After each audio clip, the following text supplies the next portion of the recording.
नमस्कार दोस्तों, कैसे हो आप सभी लोग। मैं उम्मीद करता हूँ आप सभी लोग बढ़िया, अच्छे और स्वस्थ होंगे और अपनी तैयारी बहुत अच्छे तरीके से कर रहे होंगे। तो मैं रोहित कुमार आप सभी का बहुत बहुत हार्दिक स्वागत करता हूँ आपके अपने प्रिय प्लेटफॉर्म केवल टीचिंग पर। तो अभी तक आप लोगों को मैंने कई सारे फिजिक्स हैं और केमिस्ट्री के कई सारे टॉपिक से संबंधित सारे के सारे तमाम जो भी प्रश्न बन सकते हैं उन सभी प्रश्नों को कराया मैंने। एक लास्ट का आप लोगों के सामने कुछ रह रहा था जिसमें आप सभी लोगों ने कमेंट भी किया हुआ था कि सर कुछ न्यूमेरिकल बेस्ड क्वेश्चन करा दीजिए। तो आज मैं फिजिक्स के उन सभी टॉपिक से बनने वाले न्यूमेरिकल बेस्ड क्वेश्चन लेकर के आया हूं जो आप लोगों के एग्जाम में बनते हैं। देखिए 6 to 8 क्लास यदि मैं बात करता हूं आप सभी लोगों की, तो इसके अंदर जनरल साइंस का क्वेश्चन आता है और इसके अंदर कुछ एक आध छोटे मोटे न्यूमेरिकल बेस्ड क्वेश्चन हो सकते हैं। तो कोई बहुत ही टफ या बहुत ही कहते हैं ना कि खतरनाक टाइप के जो न्यूमेरिकल है उनके आने की संभावना नहीं है, बट कुछ न्यूमेरिकल्स हो सकते हैं। और वो किस टाइप के न्यूमेरिकल्स होते हैं उन सभी न्यूमेरिकल को आज मैं आप लोगों के सामने यहाँ पर लेकर के आया हूँ। ठीक है, तो बहुत जबरदस्त ये क्लास होने वाली है न्यूमेरिकल की। आप सभी बच्चे पूरी क्लास के अंदर बने रहना और अपने सभी तमाम साथियों के पास भाई इस सेशन को एक बार शेयर कर देंगे भाई, ताकि ये आप लोगों की जो न्यूमेरिकल्स की वो अंतिम क्लास है, क्योंकि इसके बाद जो न्यूमेरिकल्स की कोई क्लास नहीं होगी और न्यूमेरिकल आता भी नहीं है आप लोगों के एग्जाम में ज्यादा। हाँ, कुछ बेसिक कॉन्सेप्ट वाले न्यूमेरिकल्स आप लोगों के आते हैं एग्जाम में और उन सभी बेसिक कॉन्सेप्ट के न्यूमेरिकल को मैं यहाँ पर आप लोगों के सामने लेकर के आया हूँ। ठीक है, चले भाई, तो एक बार सेशन को सभी दोस्त अपने सभी साथियों के पास शेयर कर देंगे। ठीक है, और यदि पहली बार चैनल पर आए तो चैनल को सब्सक्राइब कर लेंगे, बेल आइकन के बटन को दबा देंगे ताकि कोई भी जो न्यू अपडेट्स इंफॉर्मेशन होती है टीचिंग से संबंधित वो आप लोगों तक जल्द से जल्द पहुंच सके भाई। ठीक है, बहुत से बच्चों की ये भी दिक्कत होती है कि सर नोटिफिकेशन नहीं आता, तो उसका केवल यही रीजन है कि आपने बेल आइकन के बटन को नहीं दबाया हुआ है दोस्तों। ठीक है, चलिए भाई, तो बढ़ते हैं आगे अपने सेशन की तरफ। तो आज के सेशन का और कौन कौन से चैप्टर से न्यूमेरिकल आते हैं ये आप लोगों को यहाँ पर विजिबल भी हो रहा होगा। ये देखिए, ये न्यूमेरिकल बेस्ड क्वेश्चन या तो आपको मोशन से कुछ न्यूमेरिकल्स देखने को मिलेंगे। अब कहोगे सर मोशन से कैसे न्यूमेरिकल आएंगे, तो यहाँ पर आप लोगों को देखने को मिल जाएंगे। इसमें ज्यादातर आप लोगों से जो क्वेश्चन पूछा जाता है ना वो एवरेज वेलोसिटी या वेलोसिटी इससे संबंधित प्रश्न बनेगा। फिर दूसरा हमारा इलेक्ट्रिसिटी यानी रेसिस्टेंस से संबंधित क्वेश्चन आपसे पूछा जाएगा। और तीसरा लाइट से पावर है या लेंस फॉर्मूला है उससे संबंधित। और लास्ट का साउंड है, साउंड की वेलोसिटी कैसे निकालते हैं, फ्रीक्वेंसी वेवलेंथ को कैसे निकाला जाता है, इन सब चीजों से संबंधित आप लोगों का जो है ये क्लास रहेगा भाई। ठीक है, तो चलिए भाई बढ़ते हैं। सबसे पहला क्वेश्चन आपके सामने ही स्क्रीन पर है जो इलेक्ट्रिसिटी से संबंधित। देखिए इस टाइप का प्रश्न आप लोगों के एग्जाम में मैं कहूंगा सीटेट में आया हुआ है। ठीक है, ये नहीं मैं कह रहा हूं कि यही प्रश्न आपके एग्जाम में आया हुआ है, बट ये मैं कह रहा हूं कि ये सीटेट के टाइप का प्रश्न आप लोगों के एग्जाम में आया हुआ है कि टोटल रेसिस्टेंस को फाइंड कैसे किया जाता है। उसके लिए आपका ये एक क्वेश्चन है आपके सामने स्क्रीन पर भाई। इस क्वेश्चन को पढ़ें और इसका आंसर देने का प्रयास करें। मैं क्वेश्चन को पढ़ता हूं और आप लोगों को समय दूंगा सॉल्व करने के लिए और फिर उसके बाद मैं सॉल्व करूंगा। तो पहला प्रश्न है, ये इलेक्ट्रिसिटी का क्वेश्चन है भाई। इलेक्ट्रिसिटी विद्युत का ये क्वेश्चन है, विद्युत का ये न्यूमेरिकल है। ठीक है, अब इस क्वेश्चन में कहा गया कि 10 ओम के रेसिस्टर पैरेलल में जुड़े हुए हैं और यह कॉम्बिनेशन में 5 ओम रेसिस्टर के साथ सीरीज में जुड़ा हुआ है। तो कुल रेसिस्टेंस कितना है अब आप लोगों को बताना है। 4 10 ohm resistor are connected in parallel and this combination is connected in series of 5 ohm resistor. What is the total resistor? देखिए मैं इसका एक सर्किट बना करके आपको दिखाता हूं, फिर हम इसके प्रश्न की तरफ पहुंचेंगे। कह रहा है 4 10 ओम के रेसिस्टर, 10 ओम के कितने रेसिस्टर्स हैं, 4 और रेसिस्टर हैं जो पैरेलल में जुड़े हुए हैं। तो मैंने कहा ये पहला रेसिस्टर है भाई, ये दूसरा रेसिस्टर है और ये तीसरा रेसिस्टर है और ये चौथा रेसिस्टर है। ठीक है, ये 4 हैं और ये चारों के चारों जो है वो ये चारों के चारों जो हैं वो इस तरीके से भाई जुड़े हुए हैं। ये चारों के चारों इस तरीके से जुड़े हुए हैं, एक मैं सर्किट बना रहा हूं। ठीक है, और इसके साथ एक और रेसिस्टेंस जुड़ा हुआ है जो पैरेलल में है। एक और रेसिस्टेंस जुड़ा हुआ है जो कौन से क्रम में है, जो पैरेलल में। ये मैंने एमीटर लगा दिया और ये मैंने लगा दिया यहाँ पर बैटरी और ये हमारे सामने आ गया भाई स्विच और इस सर्किट को मैंने कर दिया ऑन। यानी यहां से हमारा प्लस इधर, यानी ये हमारे सामने पॉजिटिव ये नेगेटिव और इलेक्ट्रिक करंट इधर से फ्लो होना चालू हो जाएगा।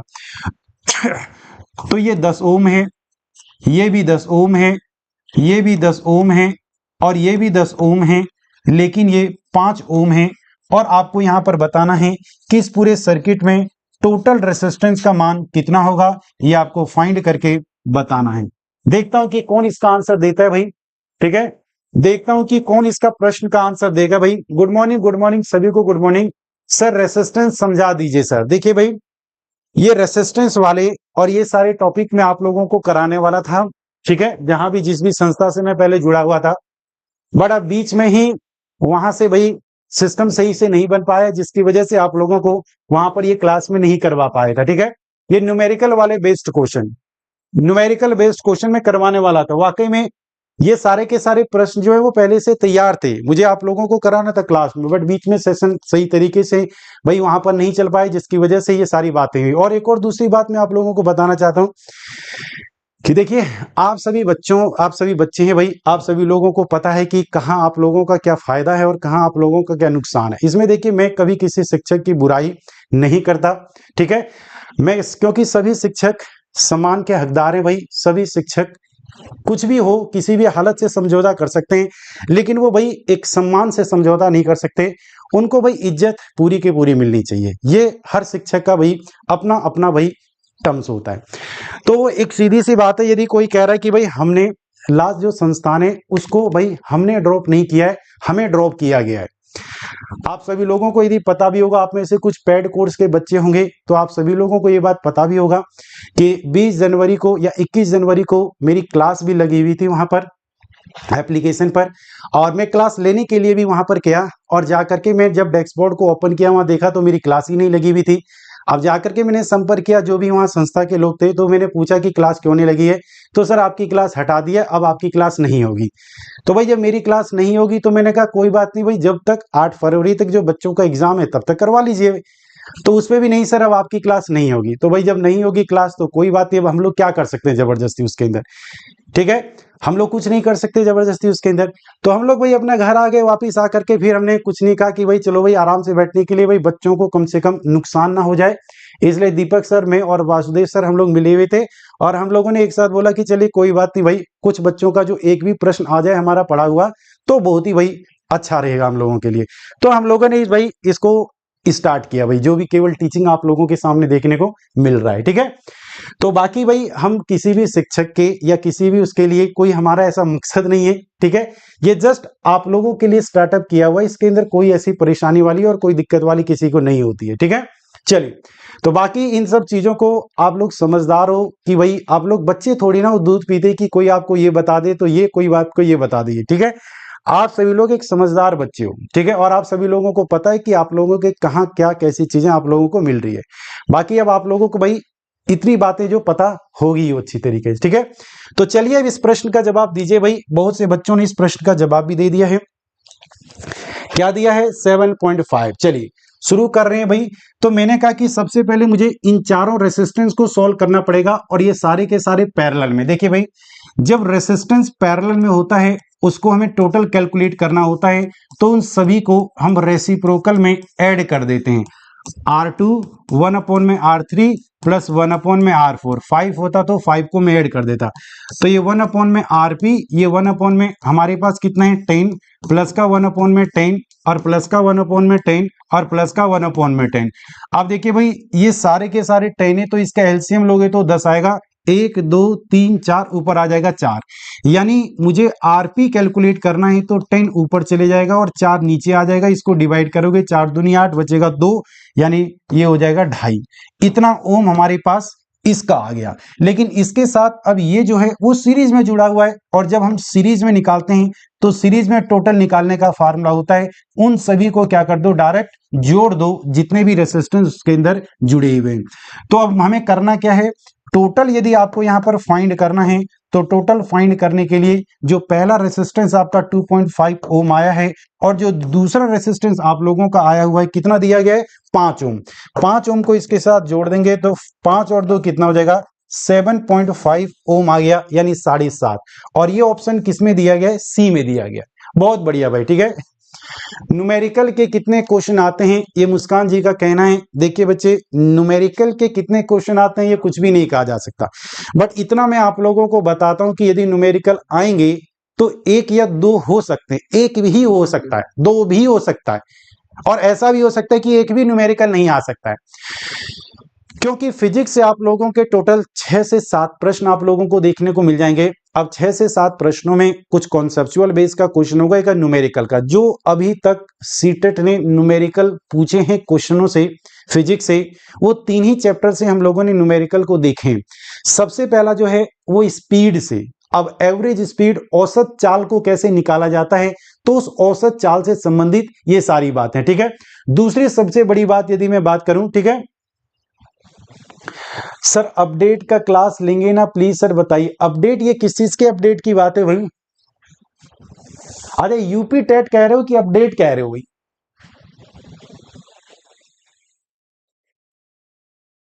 चलिए भैया, भाई वो यूपी टेट कह रहे हो कि यार अपग्रेड, भाई ये अपग्रेड क्या होता है भाई? पहले शायद आपने स्पेलिंग गलत कर दिया होगा, पहले आप ये लिखो कि आप क्या, हाँ यूपी टेट की बात कह रहे हो, तो ये बात बिल्कुल सही कुसुम जी। यूपी टेट की भी क्लास होगी भाई, बिल्कुल यूपी टेट की क्लास होगी आप लोगों की, बट अभी देखिए आज कल सीटेट का जो है वो समाप्त हो जाएगा, क्योंकि परसों सीटेट का पेपर है, तो भाई कल से भी बच्चे अपने व्यस्त हो जाएंगे भाई सब सेंटर वगैरह इधर उधर देखने में ही।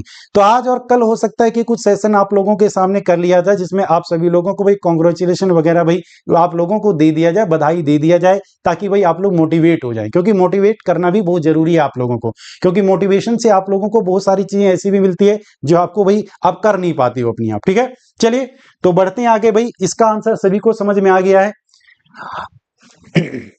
न्यूमेरिकल से देखिए मुस्कान जी, मैं कह रहा हूं कि न्यूमेरिकल से कोई फिक्स नहीं है, बट इतना यदि न्यूमेरिकल आएगा तो एक न्यूमेरिकल आ सकता है आप लोगों का, एक न्यूमेरिकल से ज्यादा नहीं आएगा, या ज्यादा से ज्यादा हो जाए तो दो। और न्यूमेरिकल जिस चैप्टर से आने वाले हैं या जिसके चैप्टर के आने की संभावना है, उन सभी चैप्टरों से बनने वाले न्यूमेरिकल को मैं आपके सामने लेकर के आया हूं। पहला क्वेश्चन सभी के सामने ये मौजूद है भाई, तो सभी ने इसका आंसर दिया है। अगला प्रश्न आप लोगों के सामने स्क्रीन पर है, मैं चाहूंगा कि फटाफट आप सभी बच्चे इस क्वेश्चन का आंसर दें, ठीक है। अब केवल और केवल आप लोग पढ़ाई की तरफ ध्यान दो, केवल और केवल आप लोग जो है इस क्लास की तरफ ध्यान दो, और किसी भी चीज की तरफ ध्यान मत दो भाई, ठीक है। एक बार फिर से बता दीजिए सर, चलिए एक बार मैं फिर से बता देता हूं इस क्वेश्चन को। देखिए मैंने एक बात आप लोगों को बताया कि जब हम किसी भी रेसिस्टेंस को सर्किट के अंदर जोड़ते हैं तो दो तरीके से जोड़ते हैं। पहला तरीका होता है पैरेलल, जिसको हम हिंदी में बोलते हैं समांतर, और दूसरा तरीका होता है सीरीज, जिसको हम बोलते हैं श्रेणी। देखिए सीरीज का मतलब होता है एक के पीछे दूसरा, दूसरे के पीछे तीसरा, तीसरे के पीछे चौथा। आप अपने स्कूल के अंदर जब अपनी प्रेयर की लाइन में आप खड़े होते थे दोस्तों, तो पहले के पीछे दूसरा, दूसरे के पीछे तीसरा, तीसरे के पीछे चौथे खड़े होते थे। इसका मतलब वो सीक्वेंस है, और उस सीक्वेंस को हम सीरीज में बोलते हैं। लेकिन जब एक क्लास के सामने दूसरे क्लास की रो होती थी और दूसरे के सामने तीसरे क्लास की रो, जैसे ये 7th क्लास की रो हो गई, ये 8th क्लास की रो हो गई, ये 9th क्लास की रो हो गई, इसका मतलब वो सारे क्लास की जो रो है वो एक दूसरे के साथ पैरेलल में है, वो दूसरे एक दूसरे के साथ किसमें है दोस्तों? पैरेलल में। तो पैरेलल की बात अलग अलग होती है इंडिविजुअल, और सीरीज की बात एक साथ मिलकर के होती है। तो जब हमें पैरेलल में निकालना होता है तो रेसिस्टेंस इस तरीके से निकालते हैं, और जब सीरीज में निकालना होता है तो इस तरीके से निकालते हैं। अब यहां पर कुछ रेसिस्टेंस पैरेलल में है और कुछ रेसिस्टेंस सीरीज में।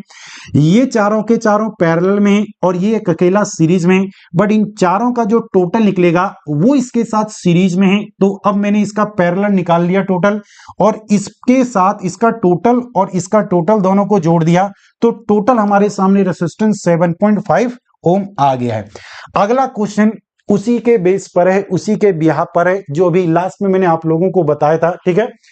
अनीस जी कहते हैं नोटिफिकेशन क्यों नहीं आता है सर? अरे अनीस जी भाई, मैंने आप सभी बच्चों को एक बात बताया हुआ है कि सिंपल सी बात भाई आप लोगों को याद रख लेना, यदि आपने बेल आइकन के बटन को नहीं दबाया है, बेल आइकन में जो सबसे ऑल वाला पॉइंट होता है ना कि सारी नोटिफिकेशन होती है वो आपके पास जाएगी, तो ऑल वाले को आप लोग क्लिक कर देना, तो जैसे ही क्लास यहां पर स्टार्ट होगी आप तक इंफॉर्मेशन पहुंच जाएगी नोटिफिकेशन की, ठीक है।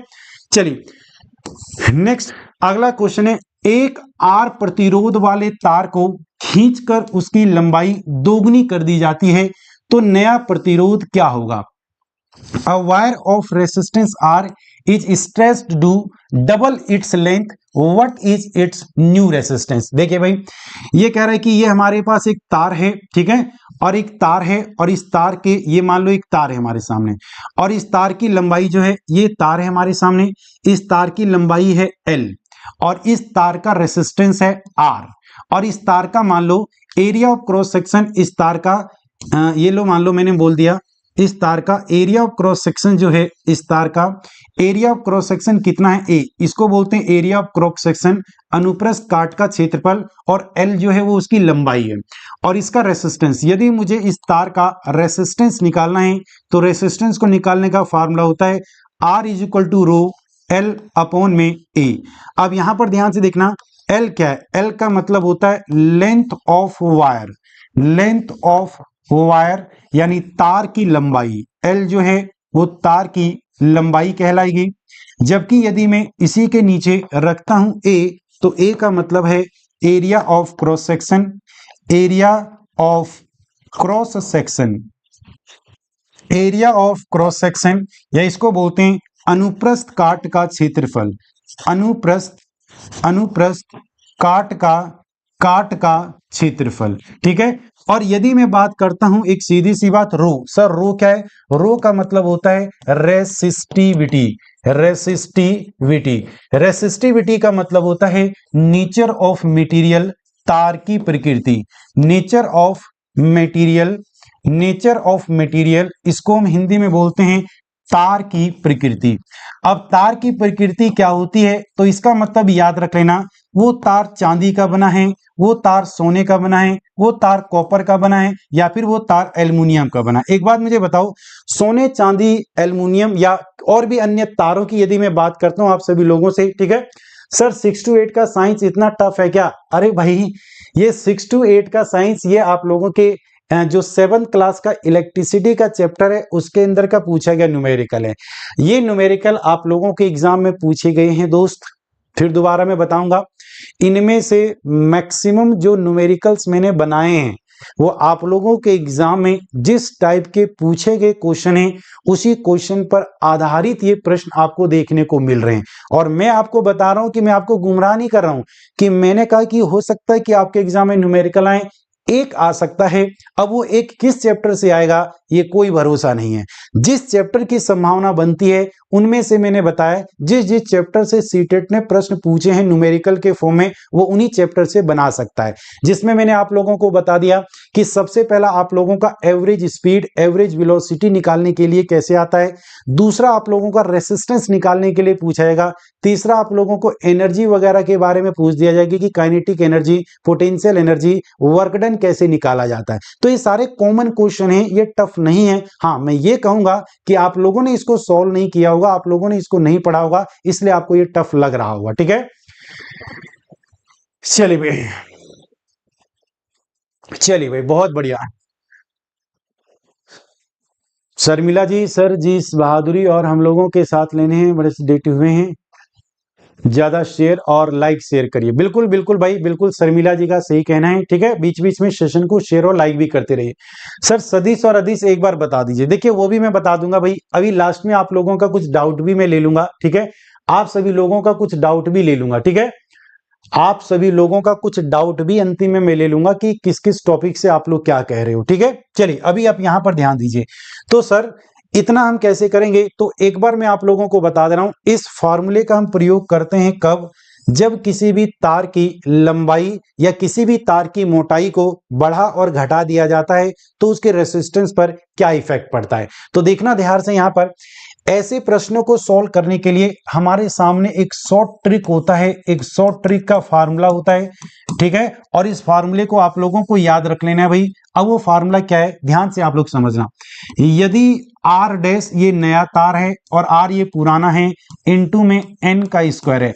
एन का मतलब यहां पर है चेंज इन लेंथ, लंबाई में परिवर्तन, change in length, change in length, change in length, यानी जिसे हम बोलेंगे लंबाई में परिवर्तन, चेंज इन लेंथ, लंबाई में परिवर्तन, चेंज इन लेंथ, लंबाई में परिवर्तन। अब ध्यान से देखना, यदि एक कॉन्सेप्ट मेरा समझना आप सभी लोग, ठीक है। एक कॉन्सेप्ट मेरा समझ जाना। अभी मैं उसके बिहार पर आप लोगों को और भी एक दो क्वेश्चन पूछूंगा और आप लोगों को बताना है भाई, ठीक है। यदि मैं आप लोगों से एक प्रश्न पूछूं कि यदि किसी तार को मैं खींच रहा हूं, तो यदि किसी तार को आप खींचोगे तो उसकी लंबाई बढ़ेगी, लेकिन याद रख लेना यदि किसी तार की लंबाई खींच करके आप बढ़ा रहे हो तो डेफिनेटली वो तार पतला हो जाएगा, होगा कि नहीं होगा।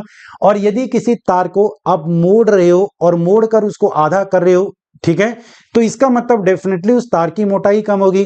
तो एक बात याद रख लेना आप सभी लोग, यहां पर ये लंबाई और एरिया एक दूसरे के इनवर्सली प्रोपोर्शनल है। तार को जितना ज्यादा खींचोगे तार की मोटाई उतनी कम होगी, और तार को जितना ज्यादा मोड़ोगे उसकी मोटाई उतनी ज्यादा होगी। बट मोटाई जितनी ज्यादा होगी उसकी लंबाई उतनी कम होगी, और मोटाई जितनी कम होगी उसकी लंबाई उतनी ज्यादा होगी। मतलब तार की लंबाई को दोगुना बढ़ा दोगे तो तार का एरिया आधा हो जाएगा, और तार की लंबाई को यदि 3 गुना बढ़ा दोगे तो उसका जो एरिया होगा वो 1/3 हो जाएगा। तो इसी के बिहार पर ये क्वेश्चन आपको यहां पर दिया गया है, और इस शॉर्ट ट्रिक वाले क्वेश्चन पे इसका आंसर निकल के आएगा। क्वेश्चन ने क्या कहा, ध्यान से देखो। एक आर प्रतिरोध वाले तार को खींचकर उसकी लंबाई दोगुनी कर दी जाए। देखिए भाई, ये कह रहा है कि एक आर वाले प्रतिरोध को खींचकर उसकी लंबाई को कितना करना है, दोगुना करना है।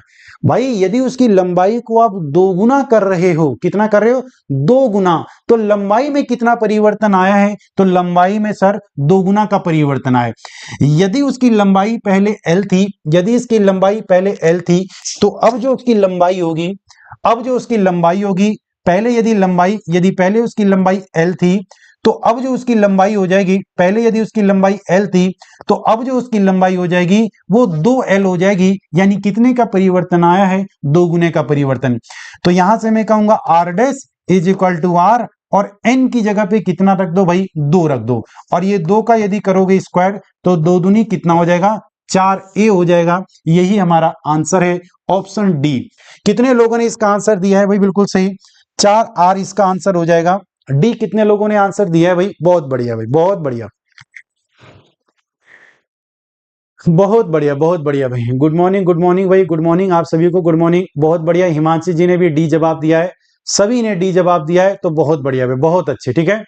फॉर्मूले से बता दीजिए। देखिए, एक जी कहते हैं कि सर फॉर्मूले से बता दीजिए, तो चलिए मैं फॉर्मूले से आपको बता देता हूं, इस बात को फॉर्मूले से मैं आपको बता देता हूं। अभी मैंने एक बात बताया कि कोई एक हमारे सामने तार है दोस्त, कोई हमारे सामने एक तार है, और इस तार की लंबाई कितनी है, एल, इसकी एरिया कितना है सर, ए। तो जब आप इसका रेसिस्टेंस निकालोगे तो हो जाएगा R is equal to rho L upon में ए। ये हमारे सामने समीकरण 1 आया। अगले बार इसने बोला कि तार को खींच के, तार को दोगुना खींच दिया गया, दुगना दुगना खींच दिया गया, दुगना खींच दिया गया। अब तार को यदि दुगना खींच दिया गया है तो डेफिनेटली आप सभी लोगों को पता है इस तार की लंबाई एल से बढ़कर के 2l हो गई होगी। इस तार की जो लंबाई हो गई होगी एल डैश, वो कितनी हो गई होगी, 2l हो गई होगी। कितनी हो गई होगी बच्चे, 2l हो गई होगी। अब एक बार मुझे बताओ, तार की लंबाई को यदि आप दोगुना बढ़ा दोगे, तार की लंबाई को यदि आपने खींच के दोगुना बढ़ा दिया तो उसका एरिया कितना हो जाएगा, आधा हो जाएगा। इसका एरिया कितना हो जाएगा भाई, आधा हो जाएगा। एरिया कितना हो जाएगा, आधा हो जाएगा। अब लंबाई यदि दोगुनी हुई तो डेफिनेटली उसका एरिया कितना हो जाएगा, आधा।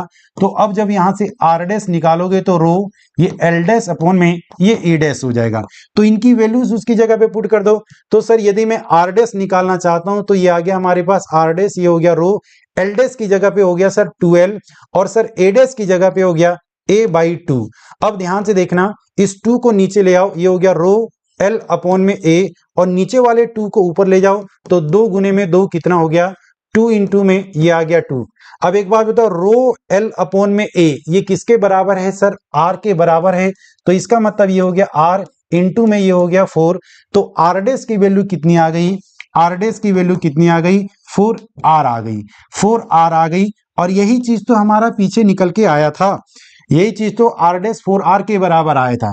तो चाहे आप ये वाला ट्रिक लगा दो, चाहे आप इस फॉर्मूले से कर लो, आंसर दोनों से सेम निकल करके आएगा, ठीक है।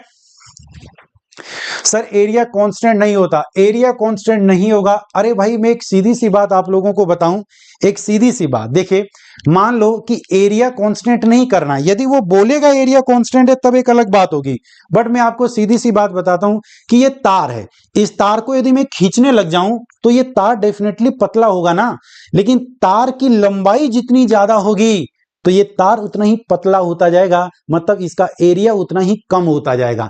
और तार को आप जितने बार मोड़ोगे उसका एरिया उतना बढ़ेगा लेकिन उसकी लंबाई उतनी कम होगी। तो ये मैंने आप लोगों को भी बता दिया था कि एरिया और लंबाई ये दोनों एक दूसरे के इनवर्स रिलेशन में होते हैं। एक को बढ़ाओगे तो दूसरा डेफिनेटली घटेगा, एक को घटाओगे तो दूसरा डेफिनेटली बढ़ेगा। ऐसा कभी नहीं होगा कि एक को बढ़ा रहे हो तो दूसरा भी बढ़ेगा और एक को घटा रहे हो तो दूसरा भी घटेगा। ये दोनों एक दूसरे के वही कर्मानुपाती होते हैं, ये बात आप लोगों को याद रख लेना है। बट इतना आपको वहां क्वेश्चन सॉल्व नहीं करना है, इसके लिए एक शॉर्ट ट्रिक मैंने आपको बताया है कि यदि कभी भी तार को खींच करके या तार को मोड़ करके नए प्रतिरोध के बारे में आप लोगों से पूछा जाए, नए रेसिस्टेंस के बारे में आप लोगों से पूछा जाए, तो सीधा सा फार्मूला लगाना है आर डैश, ये नया प्रतिरोध है, आर पुराना दिया गया प्रतिरोध है और एन उसकी लंबाई में होने वाला परिवर्तन है। तो लंबाई में कितना परिवर्तन आया है सर? दुगना है, तो 2 का स्क्वायर कर दो, 4, 4 को 8 से मल्टीप्लाई कर दो।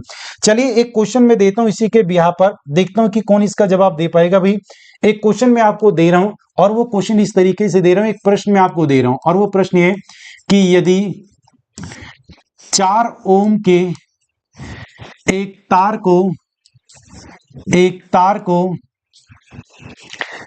को खींचकर एक तार को खींचकर उसकी या एक तार को मोड़कर उसकी लंबाई आधी कर दी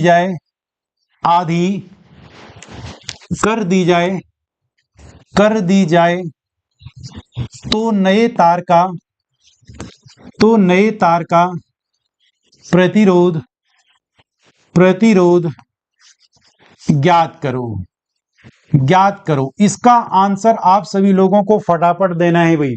एक क्वेश्चन मैंने आप लोगों के लिख दिया है सामने भाई, ठीक है। चलिए भाई एक क्वेश्चन मैंने आप लोगों के सामने लिख दिया है, यदि 4 ओम प्रतिरोध का एक तार को हमने मोड़ दिया और मोड़कर उसकी लंबाई हमने कितनी कर दी दोस्तों? आधी कर दी है, तो बताओ उस तार का नया प्रतिरोध क्या होगा? ठीक है, उस तार का नया प्रतिरोध क्या होगा? एक बार जल्दी से फटाफट भाई आप लोग बताने का प्रयास करेंगे। तो देखिए भाई मैं एक सिंपल सी बात आप लोगों से कहना चाहूंगा, उसी शॉर्ट ट्रिक के फॉर्मूले का आपको प्रयोग करना है और आपसे यदि क्वेश्चन पूछा जाएगा तो ये कॉमन सेंस का क्वेश्चन पूछा जाएगा, कोई बहुत बड़ा लेंथी आपसे क्वेश्चन नहीं पूछा जाएगा, बहुत लंबा कोई प्रश्न आपसे नहीं पूछा जाएगा। तो कैसे करेंगे इसको? अभी मैंने आप लोगों को बता दिया कि जो पुराना प्रतिरोध दिया गया है वो 4 ओम है, नया प्रतिरोध हमें निकालना है, लेकिन नया प्रतिरोध किसके परिवर्तन होने के कारण से हम लोगों को निकालना है? तो आप यहां पर देख सकते हो कि ये जो 4 ओम का एक रेसिस्टेंस है उसको मोड़ करके आधा कर दिया गया। इसका मतलब पहले लंबाई यदि L था तो इसकी लंबाई जो हो गई है वो L/2 हो गई है, यानी आधी हो गई है। L/2 का मतलब कितनी हो गई? आधी हो गई है। तो भाई आपको यही करना है ना कि सीधा आधा रख देना उसकी जगह पे, आधी हो गई है। तो मैं कहूंगा कि sir R dash is equal to R into में N का आपने स्क्वायर बोला था, तो सर R कितना दिया गया है? 4 ओम, और लंबाई में कितना परिवर्तन आया हुआ है सर? आधा। तो ये 4 गुने में 1/4, ये कट करके कितना आ गया? 1 ओम। तो कितने बच्चों का आंसर 1 ओम आ रहा है? अरे 2 ओम नहीं आएगा भाई, तापेश्वरी जी ने बिल्कुल सही जवाब दिया 1 ओम। 16 ओम कहां से आ जाएगा भाई? 16 ओम कहां से आ जाएगा? एक बात मुझे बताएंगे, 16 ओम कैसे आ जाएगा? इक्वल होगा 1 ओम के बराबर होगा। फिर दोबारा ध्यान से देखो क्वेश्चन में क्या दिया गया है कि कोई एक तार है, जिस तार का रेसिस्टेंस कितना है बच्चे? तार का रेसिस्टेंस कितना है? 4 ओम। ये 4 ओम दिया गया है, लेकिन अब तार के अंदर कुछ हमने परिवर्तन किया, यानी उसको मोड़ दिया और मोड़ करके हमने उसको आधा कर दिया। कितना कर दिया? आधा कर दिया।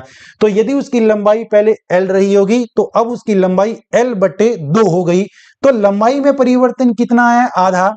और फार्मूला मैंने बताया है आप लोगों को, R dash is equal to R into में एन का स्क्वायर।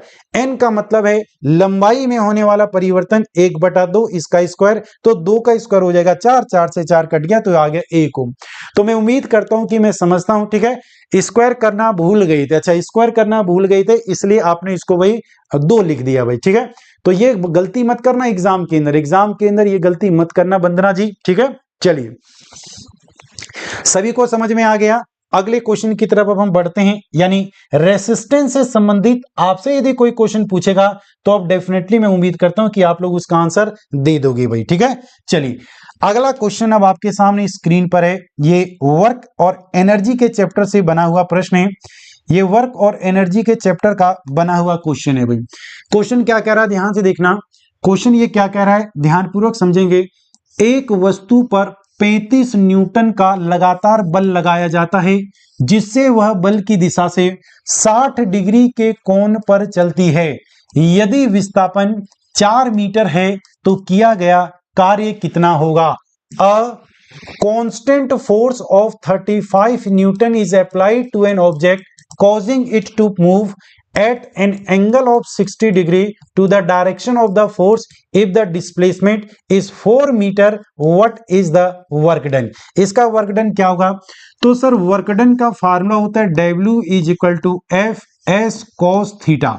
यह आप सभी लोगों ने पढ़ा हुआ है, F S cos theta. F का मतलब यहां पर फोर्स है, यानी ये बल है। एफ का मतलब फोर्स यानी बल है, और जब किसी भी वस्तु के ऊपर आप फोर्स लगाते हो तो उसके अंदर कुछ ना कुछ विस्थापन देखने को आपको मिलता है, वो कुछ ना कुछ दूरी तय करती है। तो विस्थापन यानी डिस्प्लेसमेंट, डिस्प्लेसमेंट, और इस फोर्स और डिस्प्लेसमेंट के बीच में बनने वाला एंगल डिस्प्लेसमेंट, इन दोनों के बीच में बनने वाला ये कोण है। जैसे मैंने कहा कि ये सरफेस है, और इस सरफेस के ऊपर मान लो कि ये कोई गाड़ी है, और इस गाड़ी के ऊपर आपने एक रस्सी बांधी, और रस्सी बांध करके आप इसको खींच रहे हो आगे की ओर। तो आपने इसके ऊपर फोर्स लगाया इस डायरेक्शन में, और डिस्प्लेसमेंट हो रहा है इस डायरेक्शन में, और इन दोनों के बीच में एक एंगल बन रहा है जिसे हम बोलेंगे थीटा। तो ये हमें निकालना है, यहां पर सभी चीजें दी गई है। एफ की वैल्यू कितनी दी गई है, चलिए रखते हैं भाई। फोर्स का मान कितना दिया गया है सर, 35 न्यूटन। विस्थापन कितना दिया गया है सर, 4 मीटर, और इंटू में कॉस थीटा। थीटा का मान कितना दिया गया है, तो 60 डिग्री। अब कॉस 60 डिग्री की वैल्यू कितनी होती है, जितनी साइन 30 की होती है। तो 35 इंटू में 4 गुने में 1/2, 2 से काटा तो ये आया 2, और 35 दूनी आ गया ये 70 जूल। 70 जूल का वर्क डन होगा भाई, 70 जूल का। कितने लोगों ने इसका बी राइट आंसर निकाला, बहुत बढ़िया भाई, बहुत अच्छे, ठीक है।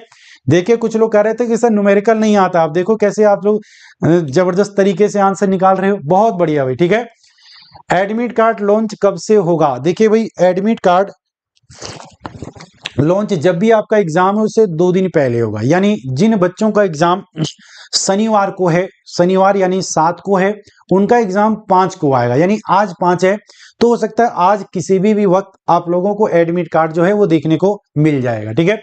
और जिनका 8 को है यानी संडे को है, उनका हो सकता है कि कल आए, क्योंकि 2 दिन पहले आप लोगों को जो भी नोटिफिकेशन दिया गया उसके अंदर बताया गया है कि 2 दिन पहले तक आप लोगों को नोटिफाई, पहले इसलिए शहर दे दिया जाता है ताकि आप लोग परेशान ना हो, इसलिए पहले आप लोगों को सिटी इन्फॉर्म कर दिया जाता है कि आप लोगों का जो एग्जाम होगा वो किस सिटी किस शहर के अंदर होगा, ठीक है। सभी को समझ में आ गया, एक बार जल्दी से भाई आप सभी बच्चे कमेंट करिए, सभी को ये क्वेश्चन समझ में आया या नहीं आया।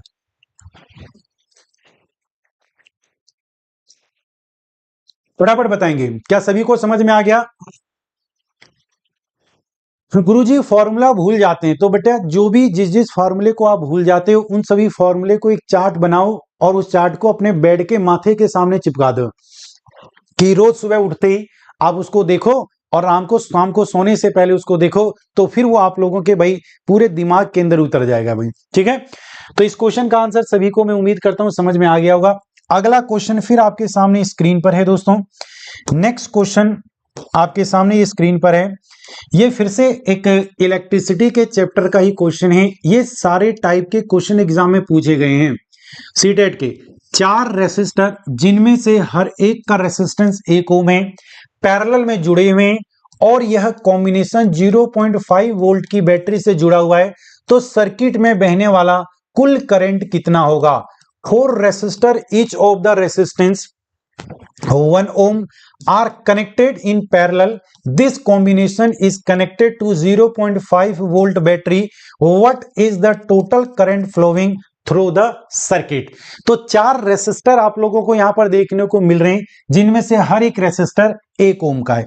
तो मैंने कहा कि ये पहला रेसिस्टेंस है भाई, ये दूसरा है, ये तीसरा है, या पहले मैं यहां लिख देता हूं कि ये पहला रेसिस्टेंस है, ये दूसरा रेसिस्टेंस है, ये तीसरा रेसिस्टेंस है और ये चौथा रेसिस्टेंस है। ये 4 रेसिस्टेंस है और ये चारों के चारों रेसिस्टेंस जो है वो इस तरीके से जुड़े हुए हैं और इसको हमने क्या कर दिया, एक सर्किट के साथ जोड़ दिया। ये पॉजिटिव टर्मिनल, ये नेगेटिव टर्मिनल, ये पॉजिटिव टर्मिनल, ये नेगेटिव टर्मिनल, ये पॉजिटिव पॉइंट और ये हमारे सामने नेगेटिव पॉइंट है।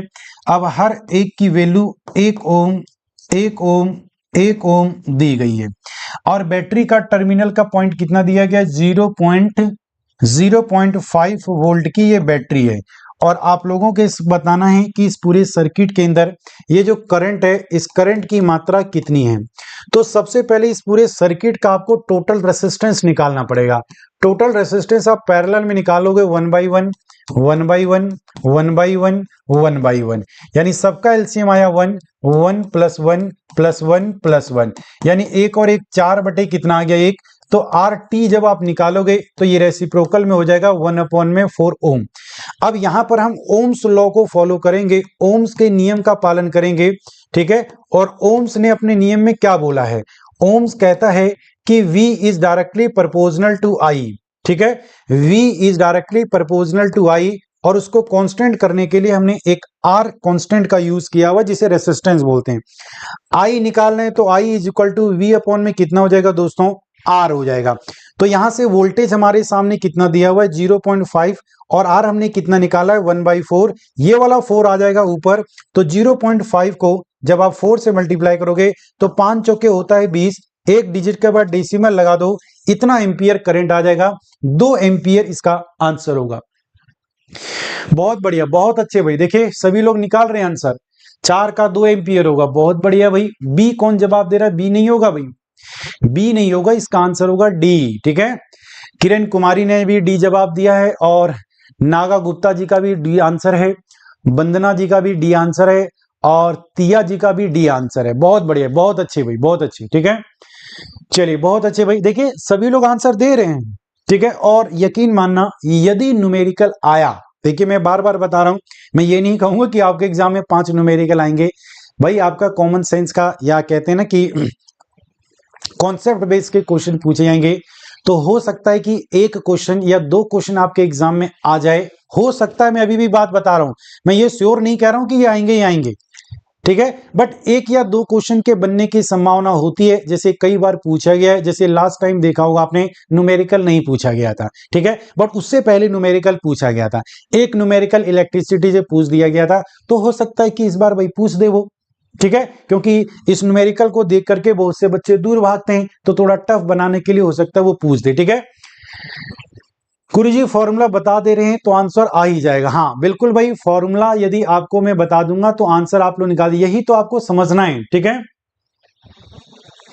चलिए नेक्स्ट क्वेश्चन की तरफ यदि मैं बढ़ूं तो अगला क्वेश्चन आपके सामने है, प्रश्न संख्या 5। पांचवा प्रश्न जो है ये साउंड के चैप्टर का है। कौन से चैप्टर का है भाई, साउंड वेव का है। साउंड वेव या इसको हम बोलेंगे ध्वनि तरंग से संबंधित, ध्वनि तरंग से संबंधित है। तो ध्वनि तरंग में क्वेश्चन क्या दिया गया, एक साउंड वेव की आवृत्ति 2 हर्ट्ज है और उसकी वेवलेंथ 33 सेंटीमीटर है। यदि 1.4 किलोमीटर 1.4 किलोमीटर की दूरी को वो तय करती है तो उसको तय करने में कितना समय लगेगा। चलिए भाई, सबसे पहले यदि मैं वेलोसिटी की बात करता हूं तो velocity is equal to lambda into nu. ये वेलोसिटी किसकी वेलोसिटी है, तो सर ये ध्वनि का वेग है, ध्वनि का वेग है। और इसी ध्वनि के वेग को कैलकुलेट करने के लिए जो उस ध्वनि की तरंगदैर्घ्य होती है उसको गुना कर दिया जाता है उसी ध्वनि की आवृत्ति से, उसी ध्वनि की आवृत्ति से। तो यदि मुझे वेलोसिटी निकालनी है तो मुझे तरंगदैर्घ्य चाहिए और तरंगदैर्घ्य कितना दिया हुआ है 35 सेंटीमीटर, इनटू में हमारे सामने आवृत्ति दी गई है 2 किलो हर्ट्ज। 1 किलो हर्ट्ज में हम लोगों को पता है 1000 हर्ट्ज होते हैं, तो 2 किलो हर्ट्ज में कितने हो जाएंगे बच्चों? सर 2000 हर्ट्ज हो जाएंगे। 1 किलो हर्ट्ज में 1000, तो 2 किलो हर्ट्ज में 2000 हो जाएंगे। तो इसको हमें 2000 से क्या करना है बच्चों? मल्टीप्लाई कर देना है, ठीक है। लेकिन ये सेंटीमीटर है और ये हर्ट्ज है, तो हर्ट्ज के साथ मीटर आता है, तो सेंटीमीटर को मीटर में कन्वर्ट करने के लिए 100 से डिवाइड करेंगे, तो 2 जीरो से 2 जीरो कैंसिल, 35 दूनी होगा 70 और 1 जीरो। इतना मीटर प्रति सेकंड के वेग से साउंड आगे की ओर चल रहा है। और इसको कितनी दूरी तय करना है? तो क्वेश्चन में दिया गया है कि 1.4 किलोमीटर की दूरी को इस साउंड को चलना है। अब यदि ये मीटर पर सेकंड में है तो इसको मीटर में कन्वर्ट कर लो, तो 1.4 को किलोमीटर को मीटर में कन्वर्ट करने के लिए ये आ जाएगा हमारे सामने 1400 मीटर। तो 1400 मीटर की दूरी को यदि वो 700 मीटर पर सेकंड की चाल से चल रहा है तो कितने समय में पूरा करेगा? समय बराबर क्या होता है? दूरी बट्टे में चाल, डिस्टेंस अपॉन में स्पीड। डिस्टेंस है 1400 मीटर और जिस स्पीड से चल रहा है वो है 700, तो 2 जीरो से 2 जीरो कैंसिल, 7 दूनी 14, यानी 2 सेकंड इसका आंसर आ गया है। 2 सेकंड के अंदर ये उस डिस्टेंस को कवर कर लेगा भाई, 2 सेकंड के अंदर, ठीक है। क्या नाम है? रानी जी। अरे कोई दिक्कत नहीं है भाई, अब जो हो गया सो हो गया, लेकिन कोई बात नहीं। बीपीएससी टीआरई 4.0 यदि हम लोगों के भरोसे से आप किसी जगह से, किसी संस्थान से जुड़े थे, तो उस भरोसे पर हम लोग वही पूरे कायम रहेंगे, ठीक है। अभी जैसे ये सीटेट का भाई एग्जाम हो जाएगा बच्चों का, तो हम सभी लोग जो भी यहाँ पर शिक्षक पढ़ा रहे हैं वो बैठ करके और भाई एक अच्छी डिसीजन लेंगे आप सभी बच्चों के लिए कि क्या आप लोगों के लिए हम लोग कर सकते हैं। चाहे वो बीपीएससी के बच्चे हो, चाहे वो यूपी टेट के बच्चे हो, चाहे जो सीटेट के बच्चे, ठीक है, या फिर और भी जो नहीं अभी एनवीएस केवीएस, इन सभी का भाई आप लोगों को एग्जाम देना है। मेंस के पेपर में केवीएस एनवीएस का मेंस का भी पेपर है, तो उन सभी चीजों के पीछे बात किया जाएगा और जो हमें अच्छा लगेगा आप लोगों के लिए, ठीक है। क्योंकि ये जो केवल टीचिंग का परिवार है वो आप लोगों का अपना परिवार है, ये केवल आप लोगों के अकॉर्डिंग ही ये बना है, तो भैया इस पर केवल आप लोगों के अनुसार ही सारी चीजें चलाई जाएगी। बट जो सबसे ज्यादा आप लोगों को बेनिफिट पहुंचेगा आपके एग्जाम के लिए, हम वही काम करेंगे, ठीक है। तो अभी उसके लिए थोड़ा सा हम लोगों को समय लगेगा। थोड़ा सा का मतलब ऐसा नहीं कि भैया 2 साल या 5 साल का समय लगेगा, कुछ दिनों का समय लगेगा कि हम लोग पूरा तैयार करेंगे कि क्या चीज हम लोगों को करना चाहिए जो बच्चों के लिए सबसे बेस्ट हो, बच्चों के लिए सबसे अच्छा हो, ठीक है। तो बिल्कुल आप लोग परेशान ना हो, ठीक है, बिल्कुल आप लोग परेशान ना हो भाई, बिल्कुल किया जाएगा आप लोगों के काम का जो है, ठीक है। क्या कहते हैं कि सीगर जी गवर्नमेंट टीचर होनी चाहिए। बिल्कुल भाई, गवर्नमेंट टीचर, सब लोग गवर्नमेंट टीचर के पीछे क्यों भागते हैं? देखिए, कहते हैं ना कि प्राइवेट नौकरी और ये छोकरी कब आपको धोखा दे दे कोई पता नहीं है, ठीक है। कहते हैं ना कि प्राइवेट नौकरी कब धोखा दे दे आप लोगों को पता नहीं उसके बारे में। तो इसलिए सभी लोग एक कहते हैं ना कि बिल्कुल गवर्नमेंट जॉब की तरफ सब लोगों का रुझान ज्यादा क्यों होता है? क्योंकि उसको सबसे वो बेस्ट जॉब मानते हैं कि भाई यदि एक बार आपकी गवर्नमेंट जॉब लग गई तो आपका और आपके परिवार का पूरा जीवन जो है वो एक अच्छे तरीके से व्यतीत होगा, किसी चीज की कोई दिक्कत नहीं होगी। ये नहीं कि आप भाई गवर्नमेंट जॉब लेकर के आप अंबानी बन जाओगे या फिर बिरला बन जाओगे, हाँ, लेकिन आपका जीवन जो है बिल्कुल सुखी अच्छे तरीके से व्यतीत होगा। इसीलिए सभी बच्चे गवर्नमेंट जॉब की तरफ भागते हैं, क्योंकि वहां पर हमें विजन दिखाई दे रहा है कि आगे हमें कोई दिक्कत आने वाली नहीं है, ठीक है। चलिए, तो आ जाइए भाई यहाँ पर इस पॉइंट्स की तरफ, और आप लोग पूरी ईमानदारी के साथ मेहनत करते रहिए भाई। डेफिनेटली आप लोगों का एग्जाम एक अच्छे नंबरों के साथ, ठीक है, एक डेफिनेटली आपका एग्जाम एक अच्छे नंबरों के साथ यहां पर क्लियर होगा भाई, ठीक है। चलिए चलिए भाई, ये जस्ट भाई कहावतें हैं, कुछ कहावतें होती है ना कि किसी बातों के ऊपर बनाई जाती है, तो ये जस्ट कहावतें, ऐसा कोई मेरा सेंस नहीं है इसको कहने का, तो ये जस्ट कहावतें, इस कहावतें को मैंने वही कह दिया। चलिए, हाँ बिल्कुल भाई, तो आइए अगले प्रश्न की तरफ। ये देखिए भाई, ये वो प्रश्न है जो आप लोगों के एग्जाम का बिल्कुल डिट्टो पूछा गया प्रश्न है सीटेट के एग्जाम का, और मुझे नहीं लगता कि कोई बच्चा है जो इस प्रश्न का आंसर नहीं दे पाएगा, ठीक है। चलिए, क्वेश्चन ये क्या कर रहा है, बट ये जो क्वेश्चन है ना, ये बिल्कुल आप लोगों के कहते हैं ना कि कॉन्सेप्चुअल बेस का क्वेश्चन है। आप इसके टर्म्स पर चले जाओगे तो इसका आंसर नहीं निकाल पाओगे। क्वेश्चन क्या कह रहा है, एक कार 40 किलोमीटर प्रति घंटे की स्पीड से चल रही है और ब्रेक लगाने पर 10 मीटर प्रति सेकंड दूरी में रुक जाती है। अगर वही कार 80 किलोमीटर प्रति घंटे की स्पीड से चल रही है तो उसे रिटार्डिंग फोर्स से ब्रेक लगाने पर रुकने के लिए कम से कम कितनी दूरी तय करेगी। एक बात समझना, कह रहा है कि कोई भी गाड़ी है किसी भी स्पीड से चल रही थी, आपने ब्रेक लगाया तो कुछ देर पर रुक गया। अब ये कह रहा है कि यदि उसकी स्पीड पहले से दुगनी है, पहले 40 थी और अब उसकी स्पीड 80 हो गई, तो अब यदि मैं उस पे ऊपर उतनी ही फोर्स से ब्रेक लगा रहा हूं तो बताओ अब वो कितनी दूर जाकर के गिरेगी। एक बात तो कंफर्म है कि स्पीड ज्यादा होगी तो ज्यादा दूर जाकर के रुकेगी, स्पीड कम होगी तो कम दूर जाकर के रुकेगी।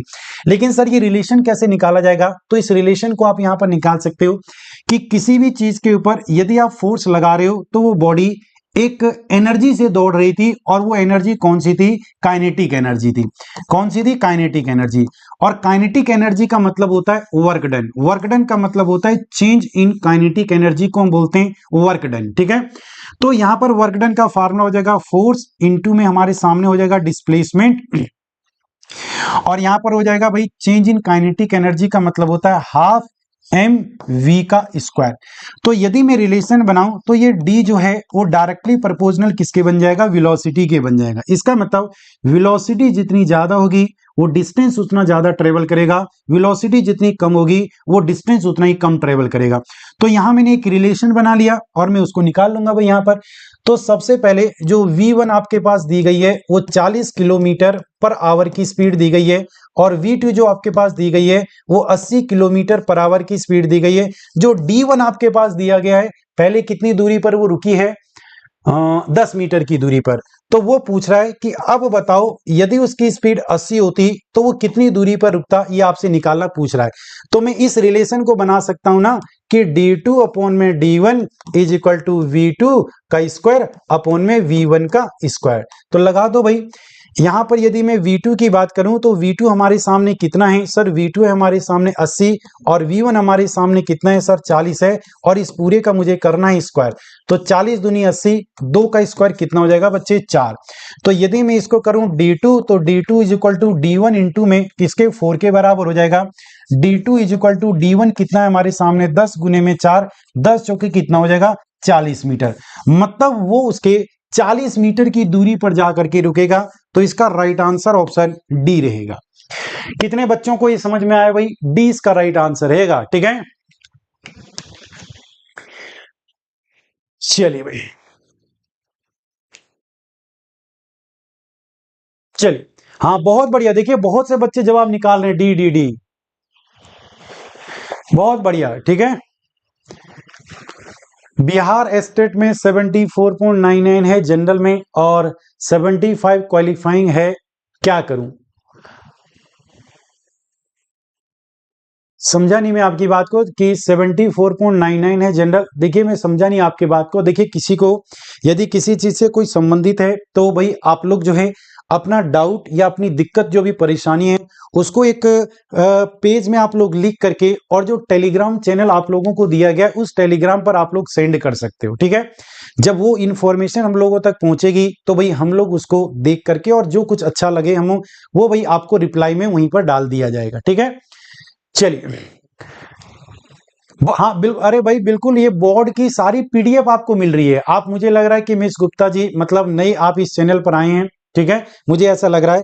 अभी तक जितनी भी क्लास हम लोगों की 7-8 दिनों से चल रही है, मेरी है, दीपक सर की, वासुदेव सर की, उन सभी क्लासेस की पीडीएफ आप लोगों को क्लास खत्म होते ही विद इन 10 या 15 मिनट के अंदर आप लोगों को प्रोवाइड करा दिया जाता है। आप कहोगे सर कहाँ प्रोवाइड कराया जाएगा? तो टेलीग्राम के चैनल पर प्रोवाइड कराया जाता है, और वो टेलीग्राम केवल टीचिंग के नाम से ही है। या आप अभी जो चैट बॉक्स आपको दिखाई दे रहा है, चैट बॉक्स में सबसे टॉप पर चले जाओ, और सबसे टॉप पर आपको जो लिंक दिखाई दे रहा है वो लिंक टेलीग्राम का, उस लिंक से जाकर के जुड़ जाओ, और जुड़ने के बाद वहां पर आपको मिल जाएगा। ठीक है, अगर पीडीएफ नहीं देखे हो तो भाई पीडीएफ को देखो, नहीं देखे हो तो पीडीएफ वो आप लोगों के लिए दिया जा रहा है। ठीक है, आप लोगों को दिया जा रहा है क्योंकि आप लोगों के पास अभी कम समय है।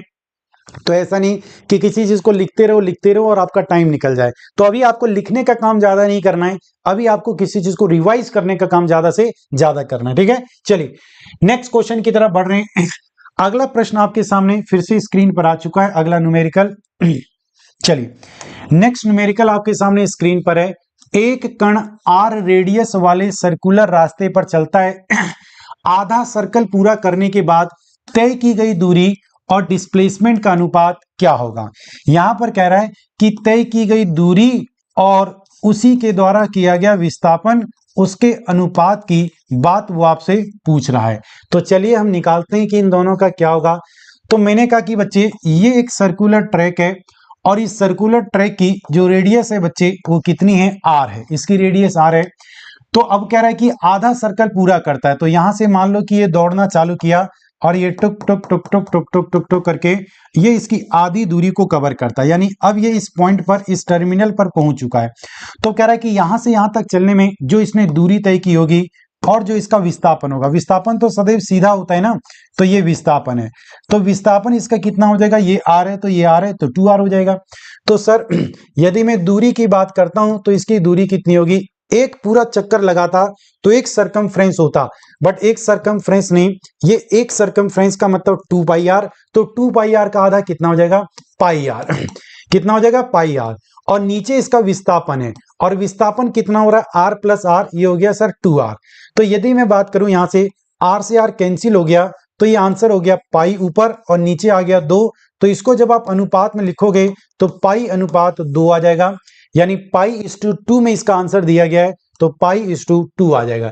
कई बार हो सकता है कि पाई की वैल्यू दे दी जाए कि पाई की वैल्यू 22/7 होती है, तो बताओ इसका अनुपात कितना होगा।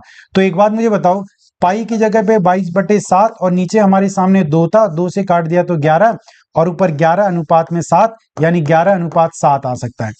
ये भी आंसर वही है और π/2 ये भी आंसर भाई वही है, ठीक है। कई बार यदि उसकी वैल्यू दे दी जाए तो ऐसा हो सकता है, तो इसलिए इसका राइट आंसर जो है वो π/2 है, π/2 है, ठीक है, π/2 इसका राइट आंसर है, ठीक है। चलिए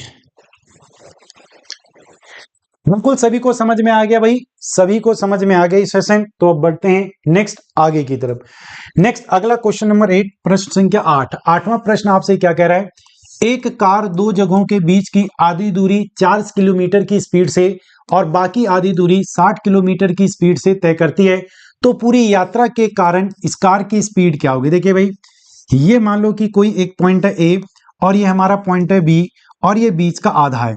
ये कह रहा है कि आधी दूरी को ये किस स्पीड से चलता है, 40 किलोमीटर पर आवर की स्पीड से चलता है, और शेष आधी बची हुई दूरी ये 60 किलोमीटर पर आवर की स्पीड से चलता है।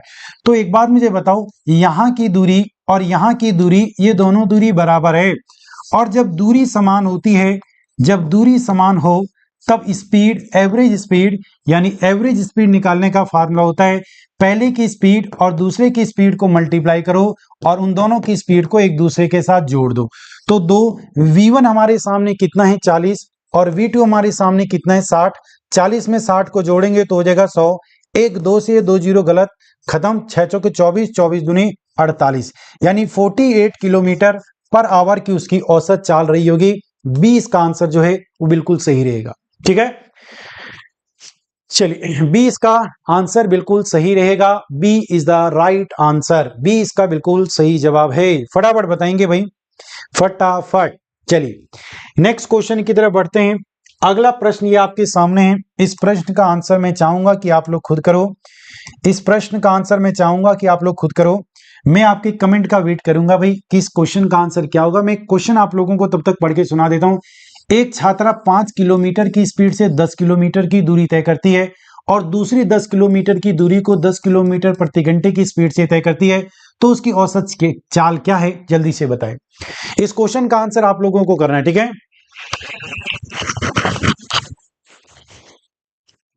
चलिए फटाफट।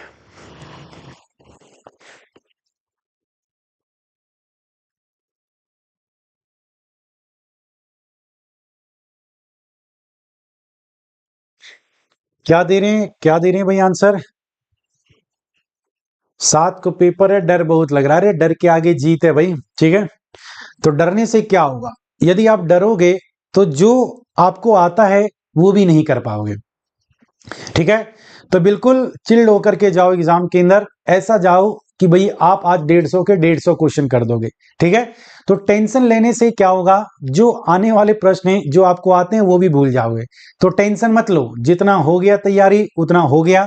अब आपको केवल रिवाइज करना है, कोई नए कॉन्सेप्ट नई चीजों को मत सीखो, टाइम वेस्ट हो जाएगा और आप कंफ्यूज होकर के रहोगे, सबसे बड़ी यही बात है। तो कंफ्यूजन से दूर रहो, ठीक है। Sir EMRS TGT tyre 2 science की क्लास भी कर स्टार्ट कीजिए। देखिए मैंने आप लोगों को बता दिया कि बिल्कुल आप लोगों के ऊपर बिल्कुल बात किया जाएगा सभी एग्जाम को लेकर के, ठीक है। लेकिन अभी देखिए सीटेट का एग्जाम है, तो इसके बाद कुछ दिनों का हम लोगों को समय दीजिए, ठीक है। 2 दिन 4 दिन का हम लोगों को समय दीजिए, उसके बाद आप लोगों के लिए भी कुछ ना कुछ किया जाएगा सभी एग्जाम के लिए। जो भाई हम लोग सोच रहे हैं वो बिल्कुल आप लोगों तक पहुंचा जाएगा, ठीक है। तो आप लोग परेशान ना हो, चाहे किसी भी एग्जाम की आप लोग तैयारी कर रहे हो, ठीक है। तो इसका आंसर क्या होगा, देखिए भाई सीधी सी बात ये कह रहा है कि आपको औसत चाल निकालना है। तो औसत चाल निकालने के लिए आपको कुल दूरी चाहिए। औसत चाल निकालने के लिए आपको चाहिए क्या, एक तो सर हम लोगों को कुल दूरी चाहिए और उसी कुल दूरी को तय करने में लिया गया हम लोगों को कुल समय चाहिए। तो कुल दूरी और कुल समय का जो अनुपात है वही औसत चाल होगा। तो सर यहाँ पर दूरी तो है 10 किलोमीटर 10 किलोमीटर 20 किलोमीटर, लेकिन समय नहीं है। तो हम सबसे पहले समय निकालेंगे T1। तो समय निकालने के लिए पहले यहाँ पर दूरी, समय बराबर दूरी बट्टी चाल। तो पहली दूरी है हमारे सामने 10 किलोमीटर और पहली चाल हमारे सामने है 5। तो 5 से काटेंगे तो यहाँ पे 2 आवर का टाइम आ जाएगा। इसी तरह से दूसरे 10 किलोमीटर की दूरी को उसने 10 की स्पीड से तय किया है, तो 1 घंटे का समय लगाया। तो टोटल टाइम यहाँ पर कितना आ गया सर, 2 और 1, कुल समय जो हमारे सामने आ गया यहाँ पर 3 घंटे का आ गया है। और कुल दूरी हमारे सामने 10 और 10 कितनी है, 20। तो कुल दूरी है 10 और 10 हो गया ये 20, 10 प्लस में 10 20, और कुल समय लगा है भाई 3। तो 10 और 10 20, और इसको डिवाइड कर दिया हमने 3 से।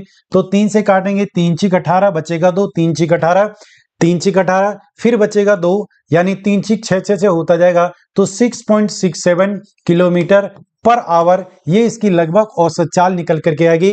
तो ए इसका राइट आंसर। कितने लोगों का ए इसका आंसर आ रहा है, बहुत बढ़िया, ठीक है।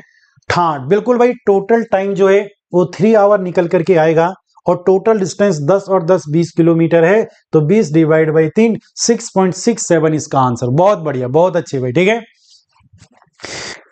चलिए अगला क्वेश्चन फिर से आपके सामने आ चुका है। देखिए एवरेज स्पीड के क्वेश्चन ज्यादा आप लोगों के एग्जाम में आते हैं, तो उनको मैंने ज्यादा रखा है थोड़ा यहां से, ठीक है। उनको थोड़ा सा हमने यहां पर ज्यादा रखा है। चलिए भाई, तो इस क्वेश्चन को सॉल्व करिए। क्वेश्चन नंबर 10 प्रश्न संख्या 10, एक साइकिल चलाने वाला व्यक्ति 30 मिनट में 10 किलोमीटर प्रति घंटे की स्पीड से अगले 30 मिनट में 20 किलोमीटर प्रति घंटे की स्पीड से चलता है, तो औसत स्पीड क्या है। देखिए ध्यान से समझना, कॉन्सेप्चुअल बेस्ड का क्वेश्चन है। ये कह रहा है एक साइकिल चलाने वाला व्यक्ति पहले 30 मिनट में 10 किलोमीटर प्रति आवर की स्पीड से चलता है और अगले फिर से 30 मिनट में वह 20 किलोमीटर प्रति घंटे की स्पीड से चलता है, तो इस पूरे यात्रा में औसत चाल क्या होगी। तो देखिए औसत चाल निकालने के 3 फार्मूले हैं। पहला औसत चाल निकालने का फार्मूला है कुल दूरी बट्टे में कुल समय। कुल दूरी बट्टे में कुल समय, ये मेन फार्मूला है। दूसरा औसत चाल निकालने का एक और फार्मूला है, और वो फार्मूला हमारे सामने क्या है, 2 पहली चाल दूसरी चाल और दोनों चाल के सम का अनुपात। और तीसरा औसत चाल निकालने का जो फार्मूला है हम लोगों के पास, वो क्या है दोस्तों, कि u प्लस का v डिवाइड बाई 2। ये तब हो जब दूरी समान हो, ये तब फार्मूला लगाना है जब दूरी समान हो, और ये तब फार्मूला लगाना है जब समय समान हो। जब समय समान हो तब ये फार्मूला लगाना है, ठीक है। दोबारा ध्यान समझना, यदि आपको कुछ भी नहीं दिया गया है तो कुल दूरी और कुल समय इसका अनुपात जो है वो औसत चाल निकालने का फार्मूला है। लेकिन यदि औसत चाल निकालना है आपको और यदि दूरियां समान है, जाने आने की दूरी समान है, चाहे वो आधी आधी चले, तो आप इस फार्मूले का चयन करोगे।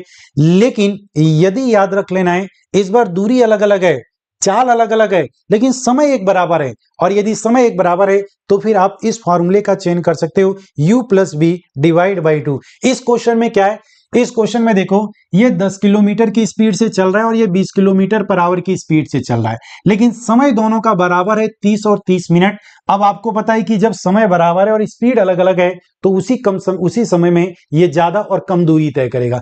तो यहाँ दूरी भी बराबर नहीं है, यहाँ स्पीड भी बराबर नहीं है, लेकिन यहाँ पर टाइम बराबर है। तो सीधा से इसका फॉर्मूला हम लगा देंगे।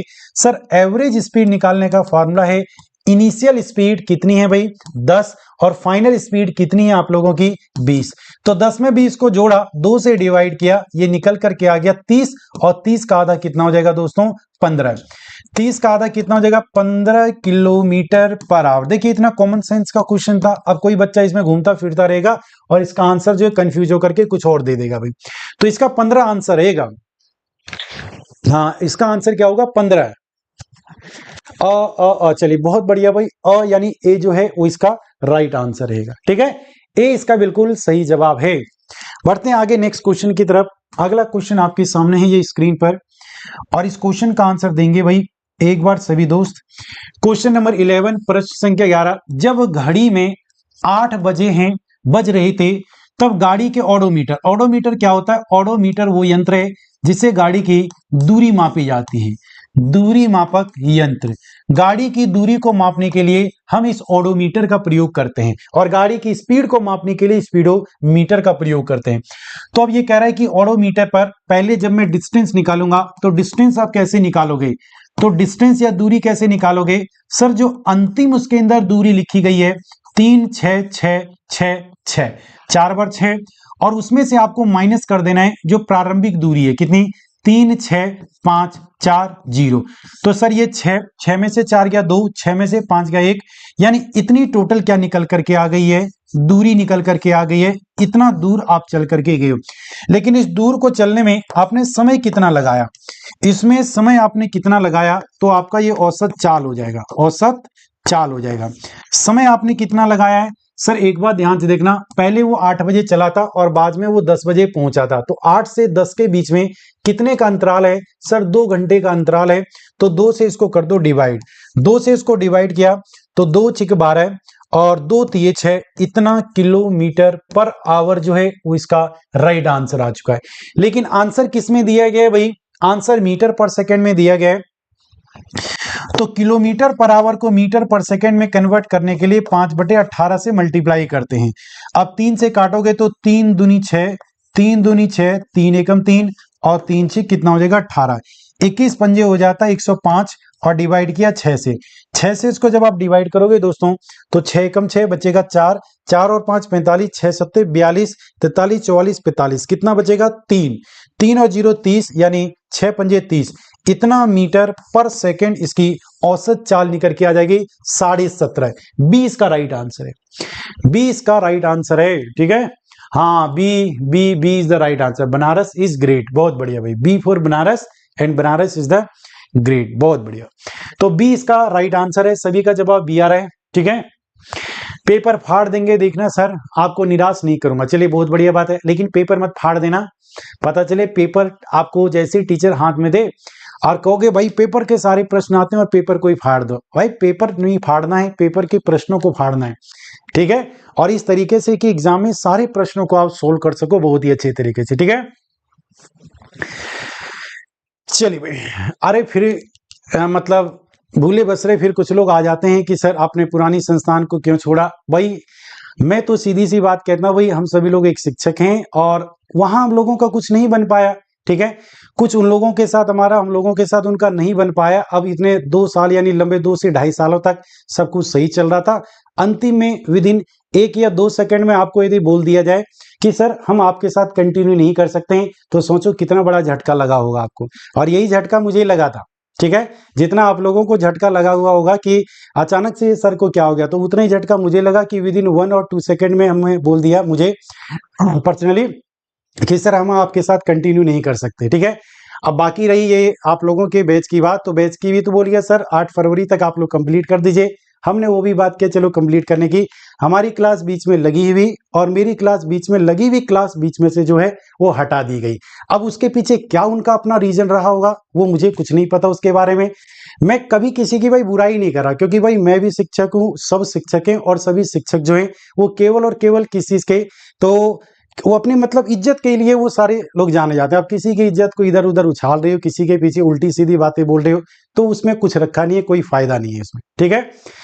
और आप बच्चों को बता रहे हो, भाई बच्चों को क्या है जो हकीकत बात है, यदि ऐसा हो तो भाई आप ऑनलाइन आकर के सीधी सी बात बताओ कि किसने क्या बोला है, किसने क्या कहा है, ठीक है। अब बाकी मैं तो ये समझता हूँ इन सब चीजों में कोई बात नहीं रखा, आप अपना काम करिए, हम अपना काम कर रहे हैं, ठीक है। बाकी यदि ऐसा बच्चों को लग रहा है कि हमने बीच में क्लास छोड़ दिया, हमने ड्रॉप किया है, तो भाई वो बिल्कुल गलत है। हमने ड्रॉप नहीं किया, ठीक है, हमको ड्रॉप किया गया है। हमने क्लास नहीं छोड़ी बीच में, हमसे क्लास के लिए मना किया गया है, इसलिए हमने क्लास नहीं लिया। और पर्सनली मैंने क्लास नहीं लिया, मैं तो क्लास लेने के लिए गया भी था वहां पर, और फिर बीच में से क्लास जो है वो हटा दी गई। तो अब उसके अंदर मैं क्या कर सकता हूँ भाई बताइए।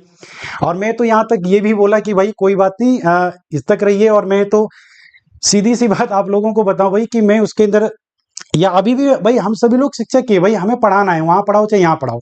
हम सभी लोग ये भी कहेंगे कि भाई अभी भी हम लोग बुलाएंगे तो हम लोग अभी पढ़ाने के लिए तैयार है। हम लोगों को पढ़ाना है, चाहे यहाँ पढ़ाना है चाहे वहां पढ़ाना है, कहीं भी पढ़ाएंगे हम सभी शिक्षक।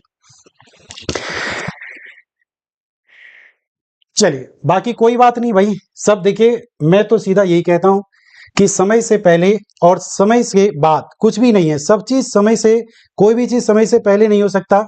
या हम लोगों ने भाई एक चैप्टर पढ़ा हुआ, आप लोगों ने पढ़ा भी होगा, it is all for the best. जो होता है वो अच्छे के लिए होता है, ठीक है, जो होता है वो अच्छे के लिए होता है। पुरानी चिबड़ी बातों पे कोई टाइम मत वेस्ट करो, अपने काम की तरफ ध्यान दो, वही आपके लिए सबसे ज्यादा बेनिफिशियल रहेगा भाई, ठीक है।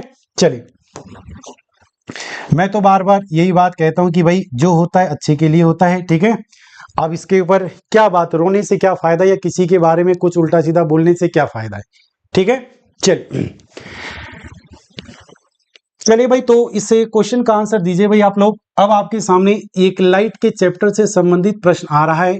एक क्वेश्चन है, एक हाइपरमेट्रोपिया व्यक्ति का नियर पॉइंट 75 सेंटीमीटर है और 25 सेंटीमीटर की दूरी पर किताब पढ़ने के लिए किस पावर के लेंस की आवश्यकता होगी। एक बात मुझे बताओ, यदि कोई व्यक्ति 75 सेंटीमीटर पर उसका नियर पॉइंट है, तो हम लोगों का नियर पॉइंट कितना होता है दोस्तों, 25 सेंटीमीटर, लेकिन उसका नियर पॉइंट 75 सेंटीमीटर चला गया है, 75 सेंटीमीटर चला गया, इसका मतलब वह हाइपरमेट्रोपिया से ग्रसित है। उस व्यक्ति को हाइपरमेट्रोपिया हो रखा है, हाइपरमेट्रोपिया उस व्यक्ति को हो रखा है, यानी दूरदृष्टि दोष उस व्यक्ति को हो रखा है, ठीक है।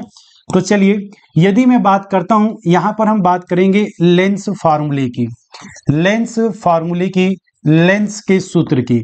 और लेंस का एक सूत्र होता है जो हमें पता है, 1/f is equal to 1/v minus का 1/u। यहां पर हमारे सामने जो u रहेगा वो वस्तु की दूरी कितनी होनी चाहिए, 25 सेंटीमीटर, लेकिन अब जो वो आपको दिख रही है वो कितनी, 75 सेंटीमीटर की दूरी पर दिख रही है। तो ये दोनों चीजें इसके अंदर हमें नेगेटिव लेना होता है, ठीक है, क्योंकि ऑब्जेक्ट भी उधर बनता है और इमेज भी उधर ही बनती है, तो ये दोनों की दोनों चीजें नेगेटिव ले रहे हैं। अब यदि मैं यहाँ पर इस फार्मूले के अंदर इसकी वैल्यू को पुट कर दूं, तो 1/f is equal to 1/v, v की जगह पे -75, और ये माइनस और माइनस प्लस 1 में कितना हो जाएगा, 25। तो एलसीएम यदि मैं लूँ 75 और 25 का कितना हो जाएगा, 150। 75 दूनी 150 हो जाएगा, और 25 छिक्के 150 होता है, 6 में से 2 घटाए तो 4, 1/50, 2 से काटोगे तो 2 दूनी 4, और 75 दूनी कितना हो जाएगा, 150, 2/में, या इसको भी इतना ही रहने दो भाई, ज्यादा अच्छा रहेगा भी काटने में, 4 में कितना हो गया, ये 150। अब एक बात ध्यान से देखो भाई, यहां से आपको निकालना कितना है, निकालना तो आपको f है ना, या फिर सीधा 1/f ही रखो। अब यदि मैं सही तौर पर आप लोगों को एक बात बताऊं, ठीक है, 1/f रखो, या यहां से आप f निकालोगे तो कितना हो जाएगा, 150, और नीचे आ जाएगा हमारे सामने 4। पावर निकालने का फार्मूला क्या होता है, power is the reciprocal of focal length, 1/f। लेकिन एक बात याद रखना, ये आंसर जो निकल के आया सेंटीमीटर में, जब हम पावर लिखेंगे तो यहाँ पर 100 हो जाएगा, और f की जगह पे फिर आपको यही रखना पड़ेगा 150, नीचे वाला 4 कहाँ चले जाएगा, ऊपर, 1 0 से 1 0 कैंसिल, अब ये कैसे कटेंगे, तो ये हो गया 104, सॉरी 10 चौके कितना हो गया भाई 40, और नीचे हो गया हमारे सामने 15। अब 15 से इसको काटो भाई, या इसको 5 से काटेंगे तो 5 अठे 40, 5 तिये 15, 3 से करेंगे तो 3 दूनी 6 प्लस का रहा है 3 2 जा 6, कितना बचेगा 2, 3 6 18, फिर बचेगा 2, 3 6 18, 2.67, 2 पॉइंट मतलब 67 या 2.66 आ रहा है, ऐसे मान के चलो 2.66 ये लगातार बढ़ता जा रहा है, तो प्लस का आ रहा है, तो ये हमारा राइट आंसर है बी। अभी एक बात मैंने आपको बताया था, यदि आप लोगों ने गौर किया होगा, ठीक है, यदि आप लोगों ने गौर किया होगा तो एक बात मैं आपको बताता हूं कि हाइपरमेट्रोपिया जिसको हो जाता है, जिसको हाइपरमेट्रोपिया हो जाता है, ये वो लोग हैं जो दूर की चीजों को साफ साफ देख लेते हैं बट पास की चीजों को साफ साफ नहीं देख पाते। ठीक है सर, 100 से क्यों मल्टीप्लाई किया है? देखिए भाई, एक बात मैं बता देता हूं कि ये हमारा सेंटीमीटर में है, और जो डाइऑप्टर होता है, एक डाइऑप्टर का मतलब 1 मीटर इनवर्स होता है। 1 dioptre is equal to 1 metre inverse, और 1 मीटर में 100 सेंटीमीटर होते हैं, ये बात आपको पता है।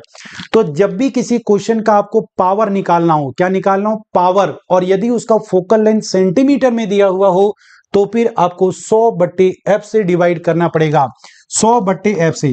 यदि ये f हमारा मीटर में होता, यदि ये f हमारा मीटर में होता, चलिए इसको मैं यहां लिख देता हूं एक सिंपल सी बात में। नेक्स्ट पॉइंट पर मैंने बोला कि यदि f की वैल्यू आपके सेंटीमीटर में दी गई है, सेंटीमीटर में दी गई है, तो जब आप पावर निकालोगे, क्या निकालोगे? पावर, तो आपको 100/f का फार्मूला लगाना है। लेकिन यदि f की वैल्यू आपके पास मीटर में दी गई है तो पावर निकालने के लिए 1/f का फार्मूला लगाओगे, क्योंकि एक डाइऑप्टर का मतलब होता है 1 मीटर का इनवर्स। ठीक है, या 1 डाइऑप्टर इज इक्वल टू 1/में आप मीटर की बात करोगे, और हमें पता है 1 मीटर में कितने होते हैं? 100 सेंटीमीटर के बराबर होता है। तो कभी भी आपको केवल इतना याद रखना है कि यदि आपसे कभी भी फोकल लेंथ दी गई है, और फोकल लेंथ यदि सेंटीमीटर में दी गई है और आपसे पावर निकालने के लिए बोला जा रहा है, तो 100/f आप यूज करोगे। लेकिन यदि वही फोकल लेंथ मीटर में दिया गया है तो 100 नहीं, फिर 1 में f यूज करोगे।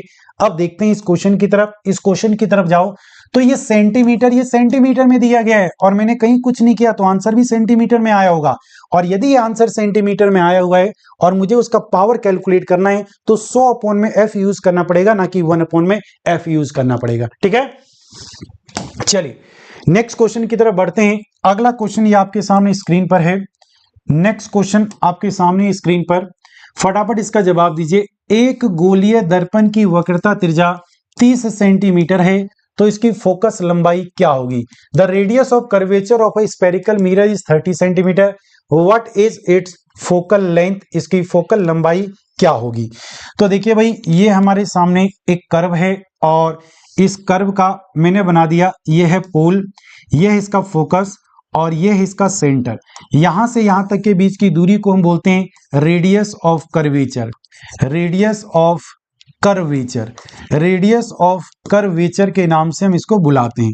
तो ये जो रेडियस ऑफ कर्वेचर है दोस्तों आप सभी लोगों का, इसको हम कैसे कहेंगे? तो एक बात मुझे बताइए, यहां से लेकर के यहां तक की दूरी, ये फोकस की दूरी का कितना हो जाएगा? डबल। तो रेडियस ऑफ कर्वेचर फोकस का डबल होगा, या फिर यदि मैं फोकस की बात करूं तो ये फोकस उस रेडियस का कितना हो जाएगा? आधा हो जाएगा। अब क्वेश्चन में कहा गया है कि उसकी वक्रता त्रिज्या 30 दी गई है, यानी आर की वैल्यू कितनी दी गई है? 30। तो एफ की वैल्यू कितनी हो जाएगी? 30/2, यानी 15 सेंटीमीटर इसका फोकल लेंथ आ जाएगा। तो फोकल लेंथ इसमें पूछा है, तो फोकल लेंथ आ गया 15। ठीक है, यदि आपसे कभी भी रेडियस ऑफ कर्वेचर दिया जाए, फोकल पूछे जाए, तो उसका आधा कर दो, और फोकस दिया जाए, रेडियस ऑफ कर्वेचर पूछे तो उसका डबल कर दो। ठीक है, चलिए भाई, हाँ बिल्कुल भाई, आर नहीं, आर इज इक्वल टू 2 है बिल्कुल, और वो आर स्मॉल आर नहीं होता है, वो कैपिटल आर होता है। ठीक है, हाँ नेक्स्ट क्वेश्चन की तरफ बढ़ रहे हैं।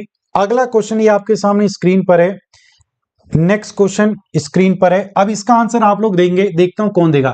अगर किसी दर्पण का मैग्निफिकेशन -2 है तो वह किस तरह का दर्पण है, और उसकी इमेज का नेचर क्या होगा। चलिए भाई, सबसे पहले मैं कुछ बातें आपको बता रहा हूं। मैग्निफिकेशन, मैग्निफिकेशन या जिसको हम बोलते हैं आवर्धन। आवर्धन का मतलब क्या होता है? तो सर आवर्धन का मतलब होता है एच डैश अपॉन में एच, यानी प्रतिबिंब की ऊंचाई, प्रतिबिंब, प्रतिबिंब की ऊंचाई, प्रतिबिंब ऊंचाई, और इसके बट्टे में हो जाता है वो वस्तु की ऊंचाई। तो प्रतिबिंब की ऊंचाई और वस्तु की ऊंचाई के बीच का जो अनुपात होता है, उसी अनुपात को हम मैग्निफिकेशन या आवर्धन के नाम से बुलाते हैं। तो मैग्निफिकेशन हम निकालते क्यों हैं सर? ठीक है, तो मैग्निफिकेशन निकालने का कारण होता है कि एक इमेज और ऑब्जेक्ट के हाइट के बीच का कंपैरिजन, इमेज और ऑब्जेक्ट के हाइट के बीच का कंपैरिजन।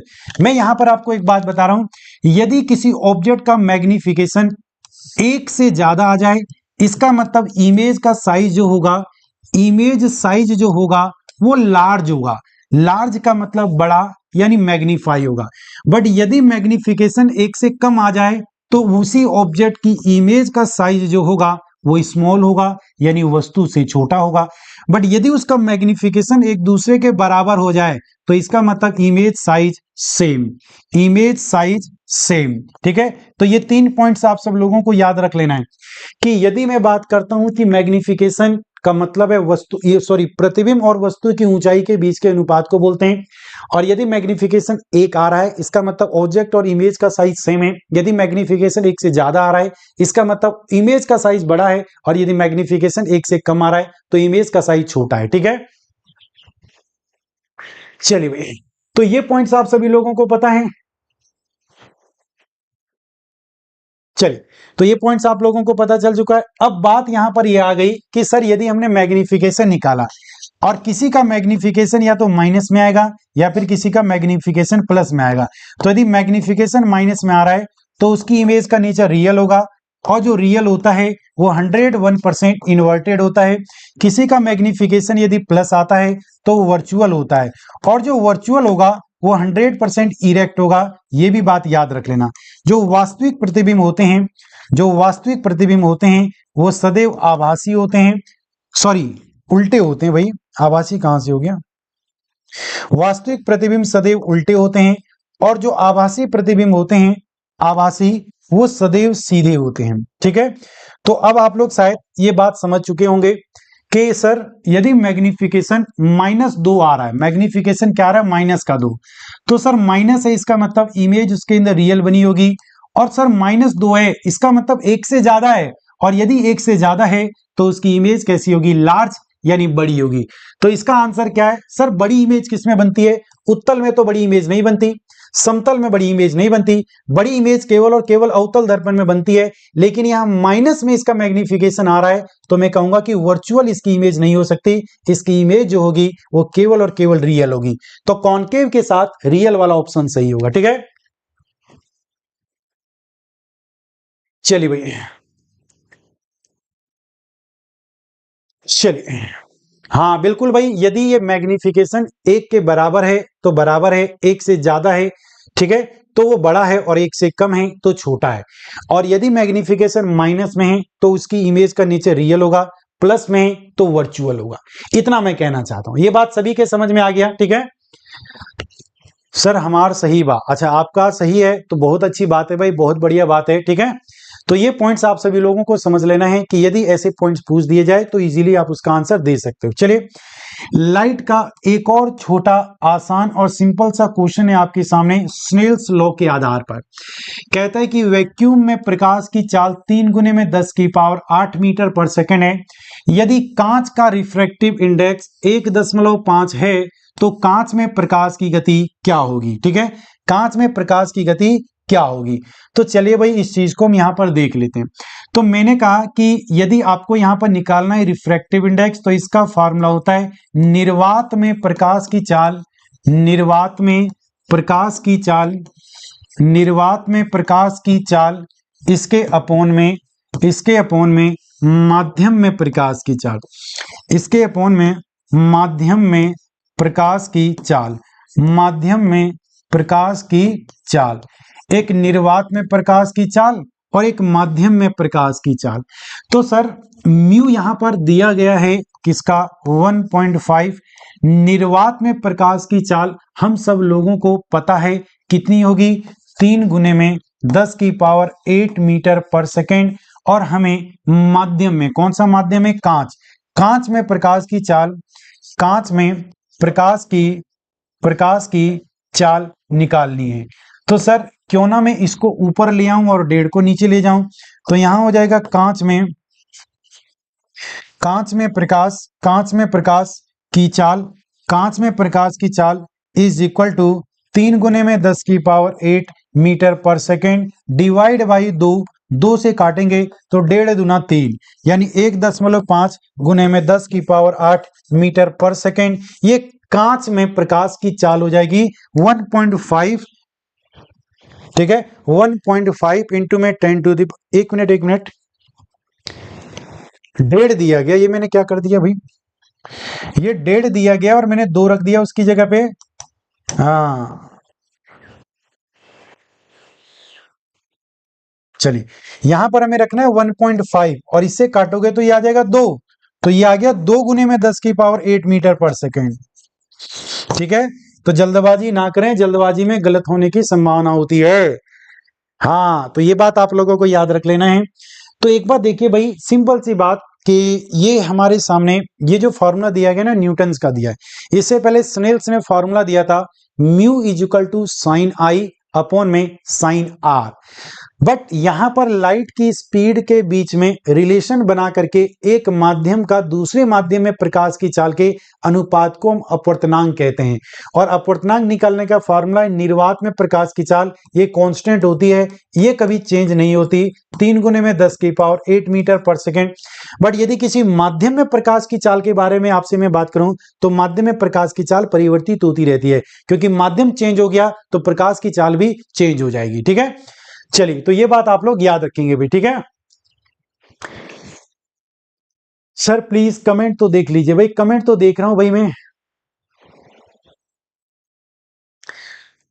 हाँ भाई देखिए, जिसका यदि मैं बात करता हूं कि आप लोगों के एडमिट कार्ड की, तो आप लोगों को बताया गया कि जिस दिन आप लोगों का पेपर होगा उससे 2 दिन पहले आप लोगों का एडमिट कार्ड जो है वो आएगा भाई। ठीक है, वेबसाइट पर आएगा, जो भी सीटेट की ऑथेंटिक वेबसाइट है उसके ऊपर आएगा। ठीक है सर, एक ही आ जाए तो 11 रुपए का लड्डू चढ़ाऊंगी, क्या चाहिए, एक ही आ जाए भाई? अच्छा, ऐसा ही आ जाए तो अच्छा, बिल्कुल भाई। देखिए, अब सीटेट हर बार प्रश्नों के अंदर कुछ ना कुछ परिवर्तित करता है, क्योंकि ऐसा वो कभी भी नहीं करता। हम लोग देखते आ रहे हैं इतने सालों से कि सीधा प्रश्न उठाया और सीधा आपके पेपर में छाप दिया, ऐसा कभी नहीं करेगा वो, कुछ ना कुछ परिवर्तित जरूर करेगा। लेकिन यकीन मानना, जितने क्लास हम लोगों ने आप लोगों को कराए हुए हैं, यदि इन सभी क्लास को पूरे एक अच्छे तरीके से आप लोग कर लो ना, तो एग्जाम में क्वेश्चन इन क्लास से बाहर नहीं आएगा। अब मैं वो कह रहा हूं कि 3 क्वेश्चनों को मिला करके वो एक कॉन्सेप्ट बना लेगा, लेकिन आपको तीनों क्वेश्चन आता है तो उस कॉन्सेप्ट को आप इजीली सॉल्व कर जाओगे भाई। ठीक है, तो ये बहुत याद रख लेना आप सभी लोग। चलिए, अरे अजय सिंह, बिल्कुल उसके ऊपर भाई अभी कार्रवाई की जाएगी, जो फर्जी यूट्यूब बना लिया है। अब जिसने बना लिया, अब क्या करें भाई? अब एक तो हम लोगों को टेक्निकल उतनी नॉलेज भी नहीं है। ठीक है, एक टेक्निकल नॉलेज भी हम लोगों को नहीं है उतनी सारी, कि अब किसी ने पता नहीं बिल्कुल फेक चैनल बना लिया। एक नहीं, अब हम तो देख रहे हैं 2-2 या 3-3 फेक चैनल बन गए भाई। बट ओरिजिनल ओरिजिनल होता है, फेक फेक होता है। ओरिजिनल में सबसे पहले वीडियो मिलेगी, ओरिजिनल में वीडियो की क्वालिटी, और फेक में वीडियो की क्वालिटी, कुछ साउंड वगैरह में आपको डिफरेंस मिल जाएगा भाई। ठीक है, उसके ऊपर कार्रवाई की जाएगी। अभी अभी हम लोग थोड़ा पढ़ाने में व्यस्त हैं, इसलिए उन टेक्निकल चीजों के ऊपर थोड़ा हम लोग ध्यान नहीं दे रहे हैं। बाकी अब उनके ऊपर भी कार्रवाई की जाएगी, कोई दिक्कत नहीं है। जिसने भी फेक चैनल बना लिया, अभी बना रहा, बनाने तो कोई दिक्कत नहीं है भाई। ठीक है, चलिए आ जाइए भाई नेक्स्ट क्वेश्चन की तरफ। अगला क्वेश्चन नंबर 16 है, इसका आंसर दें। एक अवतल लेंस की फोकल लंबाई 20 सेंटीमीटर है, तो इसकी पावर क्या होगी? देखिए भाई, अभी मैंने आपको बताया इसकी फोकल लेंथ कितनी दी गई है सर, ये इसकी फोकल लेंथ है 20 सेंटीमीटर। और सबसे बड़ी बात, ये अवतल लेंस कह रहा है। तो यदि मैं बात करता हूं उत्तल लेंस, तो कन्वेक्स की पावर, कन्वेक्स का, और ये अवतल लेंस की बात कर रहा है, तो अवतल लेंस की जो पावर होती है, अवतल लेंस की जो फोकल लेंथ होती है, इसकी जो फोकस होती है वो नेगेटिव में ली जाती है। किस में ली जाती है? नेगेटिव में। तो एफ हो गया -20। अब यदि मुझे यहां से पावर निकालना है तो मैं 1 अपॉन में एफ यूज नहीं करूंगा, मैं यूज करूंगा 100 अपॉन में एफ। कहोगे सर आपने 1 क्यों नहीं लगाया, क्योंकि ये बेटा सेंटीमीटर में दिया गया है। तो अब यहां से 100 ऊपर और नीचे हमारे सामने कितना आ गया f, ठीक है, और f कितना दिया गया है माइनस का 20, इसको डिवाइड करेंगे तो 20 पंजे 100 माइनस का 5 डाईऑप्टर इसका आंसर आ गया है। और ये माइनस का 5 किसमें है, ऑप्शन बी में, ठीक है। ऑप्शन डी कौन जवाब दे रहा है भाई, बी, हाँ बी इसका राइट आंसर है, डी नहीं, माइनस का 5। अब कहोगे सर माइनस कैसे आ गया, ये मैंने अभी बता दिया। एक और बात मैं आप लोगों को बताता हूं कि किसी भी लेंस की पावर को मापने की जो यूनिट है वो है डाईऑप्टर, लेकिन किसी भी लेंस की पावर को या तो माइनस में मापा जाता है या प्लस में मापा जाता है। यदि आपकी आंखों में माइनस पावर के लेंस का यूज किया हुआ है, यदि आपने अपने आंखों में माइनस पावर के लेंस का यूज किया हुआ है तो m से होता है माइनस और m से होता है मायोपिया। तो जो माइनस पावर के लेंस का यूज करते हैं उन व्यक्तियों को निकट दृष्टि दोष होता है, m से माइनस, m से मायोपिया। और माइनस का अपोजिट क्या होता है सर, प्लस, तो मायोपिया का अपोजिट क्या होता है, हाइपरमेट्रोपिया। और हाइपरमेट्रोपिया का मतलब है दूरदृष्टि दोष, दूरदृष्टि दोष। अब आपको एक बात पता होगा कि सर जिसको मायोपिया है वो कनकेव लेंस का यूज करते हैं और कनकेव लेंस की पावर नेगेटिव में होगी, और जो हाइपरमेट्रोपिया है वो कन्वेक्स लेंस का यूज करते हैं और कन्वेक्स लेंस की पावर पॉजिटिव में होगी। किस में होगी, पॉजिटिव में। देखिए आप में से कई ऐसे बच्चे भी होते हैं जो चश्मा पहन लेते हैं, उनको तो कई सालों तक खुद ही पता नहीं चलता कि उनको मायोपिया या फिर उनको हाइपरमेट्रोपिया। बट आज से ये कंफ्यूजन नहीं होगा, यदि आपके आंखों में माइनस पावर का लेंस लगा हुआ है तो डेफिनेटली आपको मायोपिया है, और उसको ठीक करने के लिए डॉक्टर ने किस लेंस की सलाह दी है, कनकेव अवतल की। लेकिन यदि आपकी आंखों में प्लस पावर का लेंस लगा हुआ है तो डेफिनेटली आपको मायोपिया नहीं है। सर मायोपिया नहीं है तो उसका अपोजिट है हाइपरमेट्रोपिया, और फिर इस बार ये लेंस जो है वो कन्वेक्स लेंस है। कनकेव लेंस की पहचान क्या होती है ये भी देख लेंगे भाई। यदि मैं बात करता हूं कॉनकेव लेंस, तो कनकेव लेंस कैसा होता है, ये होता है भाई कनकेव लेंस। कनकेव लेंस होता क्या है, ये बीच में से यहां से होता है थिक, यहां से थिक, थिक होता है, ठीक है। थिक का मतलब यहां से चौड़ा होगा और यहां से चौड़ा होगा और बीच में से थिन होगा। यहां से होगा चौड़ा लेकिन बीच में से होगा ये थिन यानी पतला। एक अंधा भी इस लेंस को पहचान सकता है कि कौन सा कनकेव कौन सा कन्वेक्स है। यदि मैं बात करता हूं कन्वेक्स लेंस की यानी उत्तल लेंस की, तो उत्तल लेंस इस तरह से होता है, इसका उल्टा होगा। अब ये बीच में से थिक हो जाएगा, ठीक है, बीच में से ये थिक हो जाएगा और यहां पर हो जाएगा थिन, यहां पर हो जाएगा थिन। तो बीच में से थिक और यहां पर कॉर्नर से ये थिन हो जाएगा। तो एक अवतल और एक उत्तल लेंस की पहचान आप अंधेरे में भी पकड़ के कर सकते हो, ठीक है। और आप सभी लोग जितने भी यहां पर बैठे हुए हैं, आप सभी लोग जितने भी यहां पर बैठे हुए हैं, उन सभी लोगों में से जिन भी व्यक्तियों ने चश्मा लगाया होगा, यकीन मानना मैं कहता हूं उन सभी लोगों को मायोपिया है। अब कुछ एक आध को छोड़कर वो एक्सेप्शनल केस में आते हैं, मैं भी उसके अंदर इंक्लूडेड हूं भाई, मुझे भी मायोपिया है, या जिन लोगों ने चश्मा पहना है मैक्सिमम लोगों को मायोपिया ही है, ठीक है। सर मोबाइल में पढ़ते हैं तो आंखों में दर्द हो जाता है तो कौन सा प्रॉब्लम है, भाई वो कोई प्रॉब्लम नहीं है, ठीक है। अब मोबाइल से पढ़ रहे हो और मोबाइल में लिखे अक्षर नहीं दिखाई दे रहे हैं तो प्रॉब्लम है। भाई दर्द तो स्वाभाविक है कि आप अपनी आंखों से किसी भी चीज को ज्यादातर देखोगे, लाइट प्रकाश की तरफ ज्यादातर देखते रहोगे 8-8 घंटे 9-9 घंटे, तो आंखों में तो दर्द होगा ही ना, फिर जरूर आपकी आंखों में कोई ना कोई दोष हो जाएगा। लेकिन अभी कोई दोष नहीं है, डॉक्टर से सलाह लें, कुछ विटामिन की कमी, कुछ प्रोटीन की कमी हो सकता हो गई हो जिसकी वजह से दिक्कत परेशानी है, ठीक है।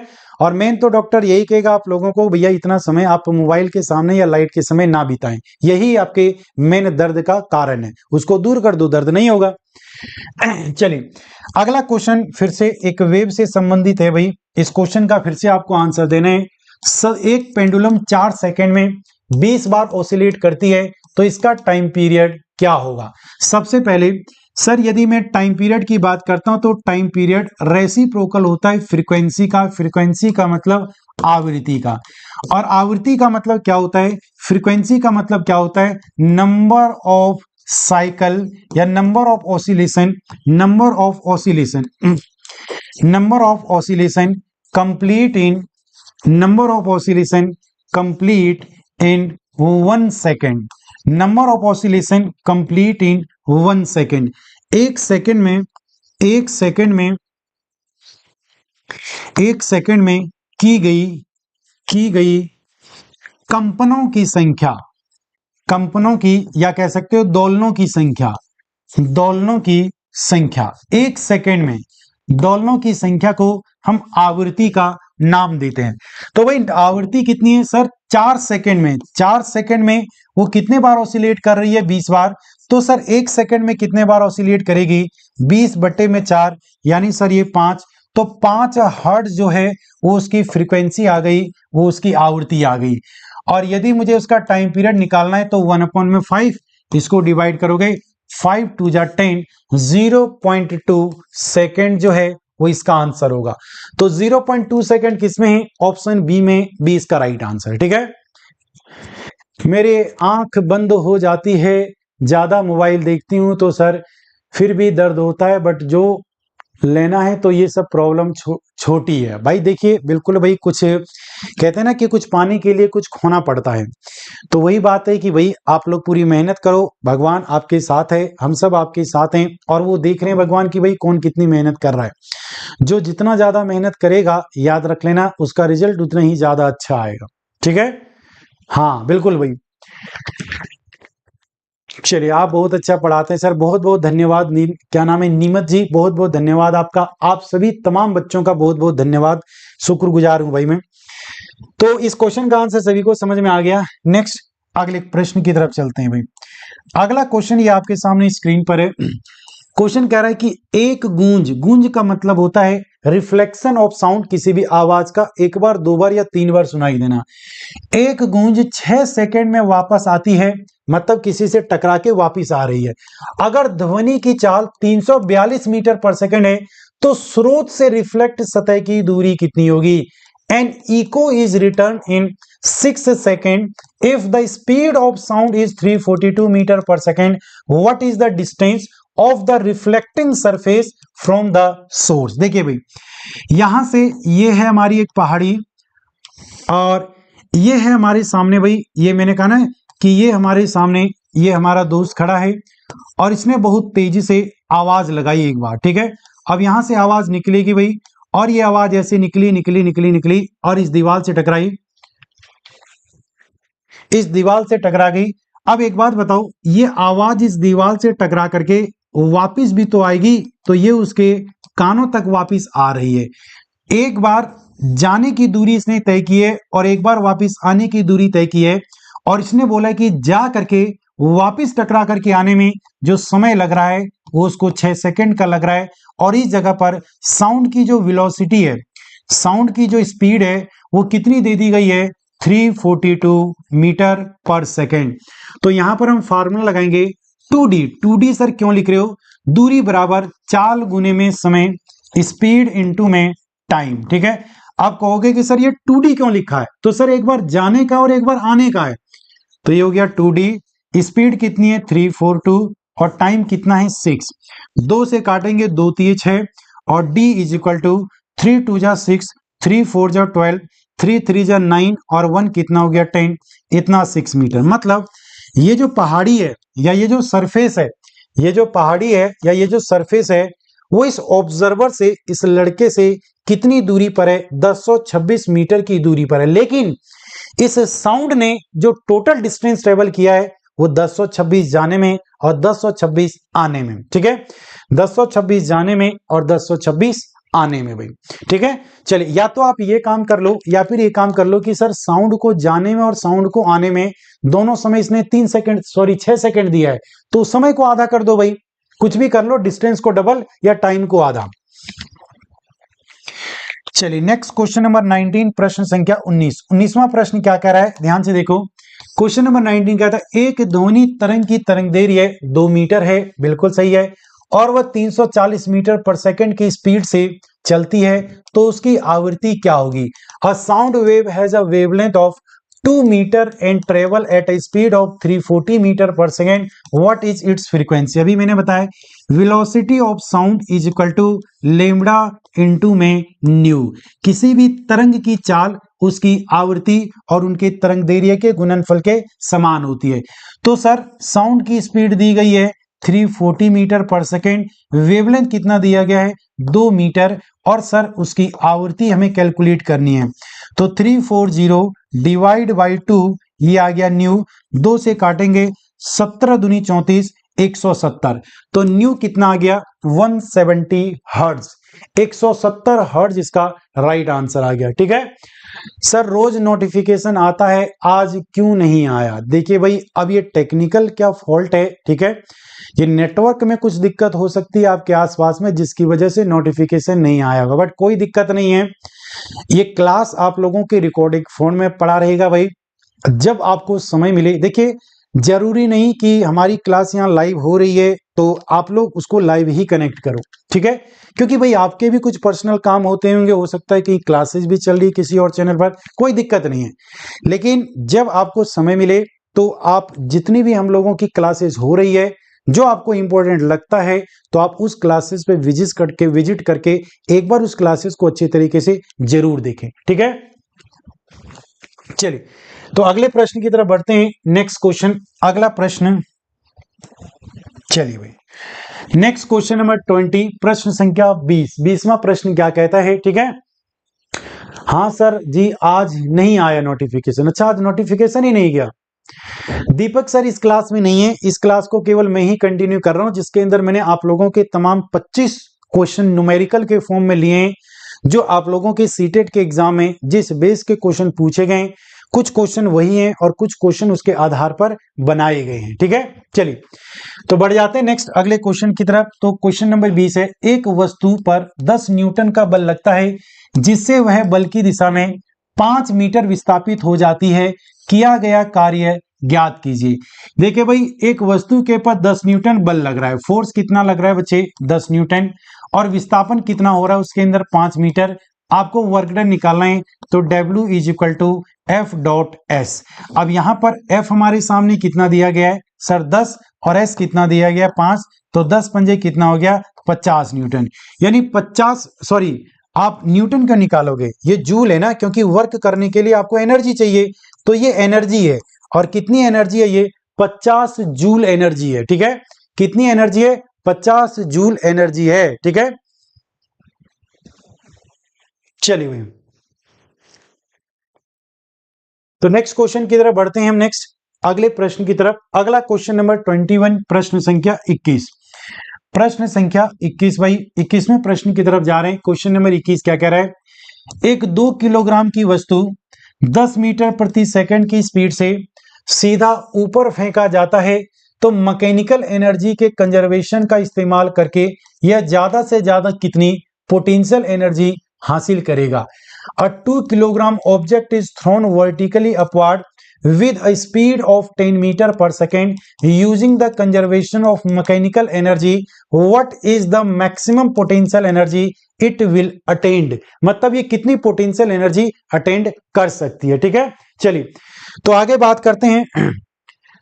सर आज होगी भाई, देखिए अभी नहीं होगी लेकिन होगी जरूर, उसके लिए भाई आप लोगों को समय बता दिया जाएगा, नोटिफिकेशन आप लोगों तक पहुंच जाएगा। टेलीग्राम के चैनल पर जुड़े हुए हो तो वहां पर क्लास की भाई आप लोगों को अपडेट मिल जाएगी। ठीक है, क्लास की अपडेट मिल जाएगी। चलिए तो ये क्वेश्चन कह रहा है कि भाई मैंने कहा कि कोई भी ये बॉडी है, कोई एक गेंद है भाई, ठीक है, और ये गेंद कितना है 2 किलोग्राम का है। अभी ये गेंद कहाँ है सरफेस पर है, इस गेंद को मैंने कहाँ फेंक दिया, ऊपर फेंक दिया, और ये मैक्सिमम इस ऊंचाई तक आकर के भाई पहुंच गया। ये इसकी मैक्सिमम हाइट है, इससे ज्यादा नहीं जा सकता। तो इस मैक्सिमम हाइट पर, ये इसकी मैक्सिमम हाइट है, ये कितनी मैक्सिमम हाइट है भाई, मैक्सिमम ऊंचाई पर है, इससे ज्यादा ऊंचाई पर ये नहीं जा सकता। अब हमें पता है मैक्सिमम हाइट पर इसकी वेलोसिटी कितनी हो जाती है 0, इसकी वेलोसिटी कितनी हो जाएगी 0। लेकिन यदि वो जमीन के ऊपर मौजूद है और यहां से आपने इसको फेंका ऊपर की ओर, तो इसकी वेलोसिटी 0 नहीं होगी इस जगह पर। तो यहां पर ऊर्जा संरक्षण का नियम क्या कहता है, ऊर्जा संरक्षण का नियम, ऊर्जा संरक्षण का नियम ये कहता है कि किसी भी बिंदु पर यदि आप चले जाते हो, इनमें से किसी भी पॉइंट पर यदि आप चले जाओ, तो हर जगह पर potential energy plus kinetic energy, इन दोनों का सम एक बराबर होगा। तो potential energy initial, kinetic energy initial, is equal to potential energy final plus का काइनेटिक एनर्जी फाइनल। तो भाई जो पोटेंशियल और काइनेटिक का इनिशियल होगा वही पोटेंशियल और काइनेटिक का फाइनल होगा। तो देखते हैं भाई यहां पर, अब देखिए भाई इस जगह पर यहां पर जमीन से आपने उसको फेंका है और यहां पर किसी न किसी एनर्जी ऊर्जा के साथ फेंका होगा, किसी न किसी वेलोसिटी के साथ फेंका है। उसकी वेलोसिटी कितनी है? 10 मीटर पर सेकेंड इसकी वेलोसिटी है। इसका मतलब सर इस जगह पर इनिशियल उसकी पोटेंशियल एनर्जी कितनी है? 0, बट इनिशियल उसकी काइनेटिक एनर्जी कितनी होगी? हाफ। ये हो गया m इंटू में v का स्क्वायर, और पोटेंशियल एनर्जी एट फाइनल पर कुछ ना कुछ जरूर होगा, लेकिन काइनेटिक एनर्जी इस अंतिम बिंदु पर कितना हो जाएगा? 0, क्योंकि वेलोसिटी कितनी है? 0 है। तो ये हो गया हाफ, m की जगह पे लगाओ 2, और वेलोसिटी कितना है? सॉरी हाँ 2, वेलोसिटी कितना है? 10, 10 का स्क्वायर, और ये हो गई potential energy at the final point पे। फाइनल पॉइंट पे इसकी पोटेंशियल एनर्जी कितनी होगी? तो 2 से 2 कट गया, 10 का स्क्वायर कितना हो गया? 100, यानी ये 100 न्यूटन के बराबर हो गया। पोटेंशियल एनर्जी किसके बराबर हो गया? 100 न्यूटन के बराबर हो गया, या आप 100 जूल इसको कह सकते हो। एनर्जी है तो जूल बोलो इसको, क्योंकि ऊर्जा को मापने की ऐसा यूनिट क्या है? जूल है। तो बी इसका राइट आंसर रहेगा 100 जूल, 100 जूल। ठीक है 100 जूल या 100 जूल जो है वो इसका राइट आंसर है। ठीक है, चलिए नेक्स्ट क्वेश्चन की तरफ बढ़ते हैं। अगला क्वेश्चन नंबर 22, प्रश्न संख्या 22वां। ठीक है 22वां क्वेश्चन की तरफ बढ़ो और इसका आंसर दो भाई। ये जस्ट कॉमन सेंस का क्वेश्चन है, बहुत ही इजी और आसान है। 1000 किलोग्राम द्रव्यमान वाली कार 20 मीटर प्रति सेकंड की वेलोसिटी से चल रही है। अगर ड्राइवर ब्रेक लगाता है और कार 50 मीटर चलने के बाद रुक जाती है, तो घर्षण बल द्वारा किया गया कार्य कितना होगा? देखिए हमने एक फार्मूला पढ़ा है कि work done is equal to change in kinetic energy. किसी भी बॉडी का जो वर्क डन होता है उसकी गतिज ऊर्जा के परिवर्तन को हम बोलते हैं। तो वर्क डन आपको निकालना है। काइनेटिक एनर्जी का चेंज कैसे निकालेंगे? हाफ m, और यहां हो जाएगा v2 का स्क्वायर माइनस में v1 का स्क्वायर। तो सर ये हो गया हाफ, m कितना दिया गया है? Sir 1000 kilogram. v2 कितना है? तो भाई एक बात मुझे बताओ, इसने बोला उस गाड़ी पे जो ब्रेक लगा रहे हैं, और ब्रेक लगाने पर तब तक उसके अंदर देखना जब तक वो रुक ना जाए। तो रुकने का मतलब उसकी फाइनल वेलोसिटी कितनी हो जाएगी? 0, जबकि इनिशियल वेलोसिटी कितनी दी गई है जिस स्पीड से कार चल रहा है? 20। तो इस फार्मूले में फाइनल की जगह पे आपको 0 रखना है और इनिशियल की जगह पे आपको 20 रखना है। 20 का कितना हो गया? स्क्वायर। तो यदि मैं बात करूं यहाँ पर 1/2 इंटू में ये हो गया 1000, और 20 का स्क्वायर माइनस में कितना हो जाएगा? 2 का स्क्वायर 4, 400। तो 2 से काटा तो 2 दूनी 4, 2 0। अब इसको जब आप मल्टीप्लाई करोगे 2 एकम 2, 1 2 3 और 2 5, 1 2 3 4 5, इतना जो है वो उसके अंदर जूल एनर्जी हो जाएगी। 2 और 5 0। तो एक तो सर प्लस वाला सारा गलत हो जाएगा, क्योंकि फ्रिक्शन फोर्स की बात कह रहा है तो वो अपोजिट में लगेगा। तो ये गलत और ये गलत, तो ये हमारा बिल्कुल राइट आंसर रहेगा, क्योंकि फ्रिक्शन फोर्स की बात कह रहा है। और फ्रिक्शन फोर्स जो होता है वो हमेशा किसी भी वस्तु की गति की दिशा के विपरीत में लगता है। ठीक है, किसी भी वस्तु की गति के दिशा के विपरीत में लगता है फ्रिक्शन फोर्स, घर्षण बल। इसीलिए आपको यहां पर नेगेटिव रिप्रेजेंट करना। कुछ लोग कहेंगे सर ये नेगेटिव क्यों आ गया?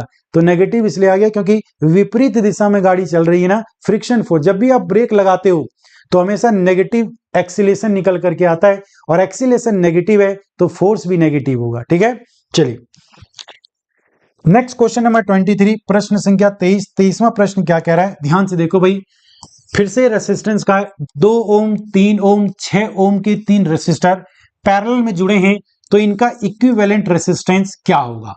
तो यदि मैं कह रहा हूं कि पैरेलल में मुझे इसका टोटल निकालना है, तो यह है 1/2 ओम प्लस का 1/3 ओम प्लस का 1/6 ओम। तो यदि इन तीनों का मैं एलसीएम लूं तो एलसीएम कितना आएगा? 6 आएगा। 2 3 6, 3 दूनी 6, 6 एकम 6, 3 2 5 और 1 6, 6/6, यानी 1 ओम इसका टोटल रेसिस्टेंस निकल करके आ गया। कितना? 1 ओम। 1 ओम इसका जो है वो टोटल रेसिस्टेंस निकल करके आ गया है। नेक्स्ट अगला क्वेश्चन, और अगला प्रश्न ये आपके सामने स्क्रीन पर है दोस्तों। अगला क्वेश्चन नंबर 24, प्रश्न संख्या 24 क्या कहता है?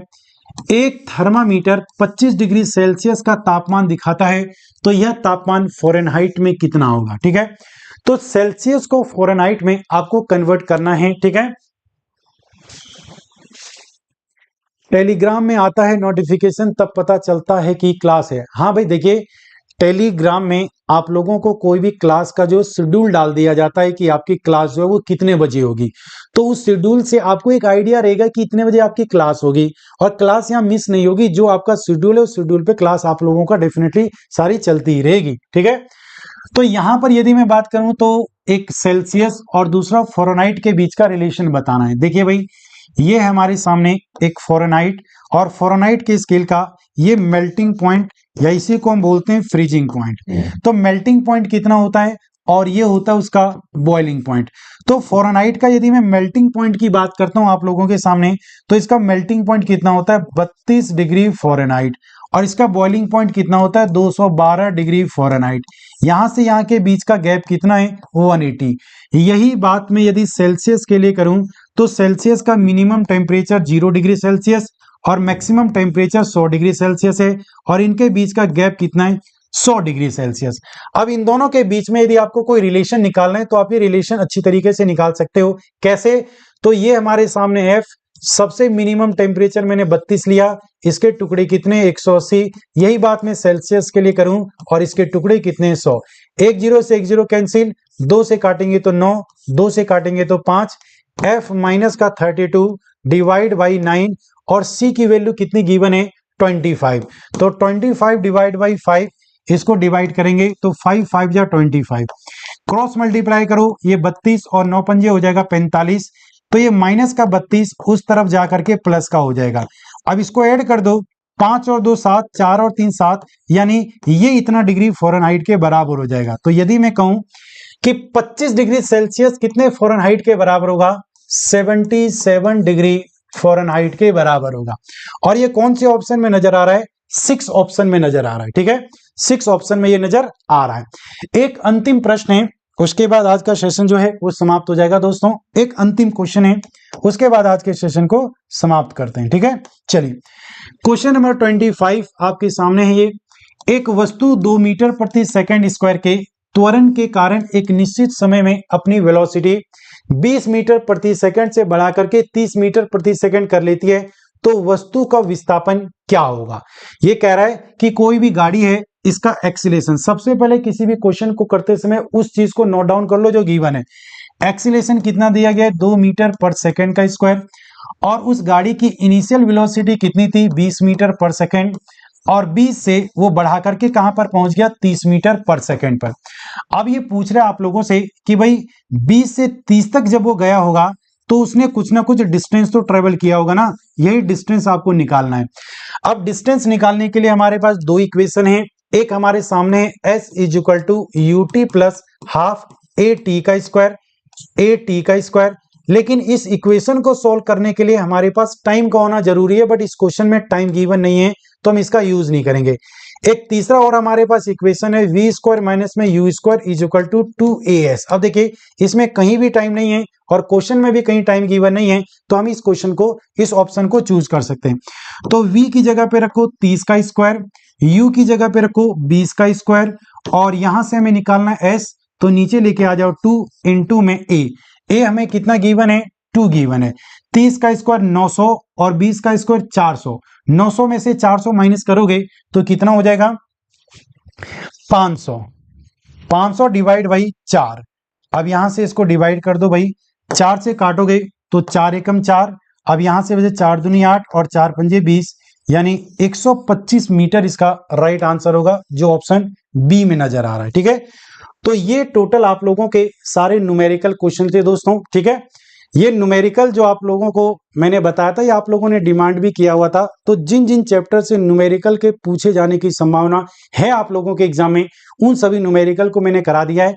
इस न्यूमेरिकल को एक बार आप लोग फिर से देख लेना, और ये बहुत ही अच्छे तरीके से आप लोगों को समझ में आ जाएगा भाई। ठीक है, चलिए भाई, बाकी आज की क्लास को मैं यहीं पर विराम दे रहा हूं भाई। ठीक है, आप सभी लोगों का भाई बहुत बहुत धन्यवाद इस क्लास में, पूरी क्लास में बने रहने के लिए। और देखते हैं एक आध सेशन आप लोगों का और लिया जाएगा, कल आप लोगों का एक आध सेशन और ले लेंगे, और कल आप लोगों से अंतिम भाई हम लोग आप लोगों के सीटेट के क्लास के लिए भाई आप लोगों को कॉन्ग्रेचुलेशन, या जो भी आप लोगों को बोलना है वो कल की क्लास में बोल दिया जाएगा, ठीक है। बाकी आज की क्लास को मैं यहीं पर विराम दे रहा हूं। क्लास कैसी लगी आप लोग कमेंट करके ऑनलाइन ऑफलाइन के माध्यम से जरूर बताएंगे दोस्तों, क्योंकि आपका जो कमेंट है वो हम लोगों का मोटिवेशन है। और ज्यादा से ज्यादा अपने दोस्तों के पास इस क्लास को शेयर कर देना, ठीक है भाई। अभी क्लास के बाद भी शेयर कर सकते हो आराम से, ठीक है। ज्यादा से ज्यादा अपने सभी दोस्तों के पास इस क्लास को शेयर कर देंगे। और यदि पहली बार आप इस चैनल पर आए तो चैनल को सब्सक्राइब भी जरूर कर लेना दोस्तों, ठीक है। मिलते हैं अगली क्लास में आप सभी लोगों से। सभी को Jai Hind, bye bye, take care.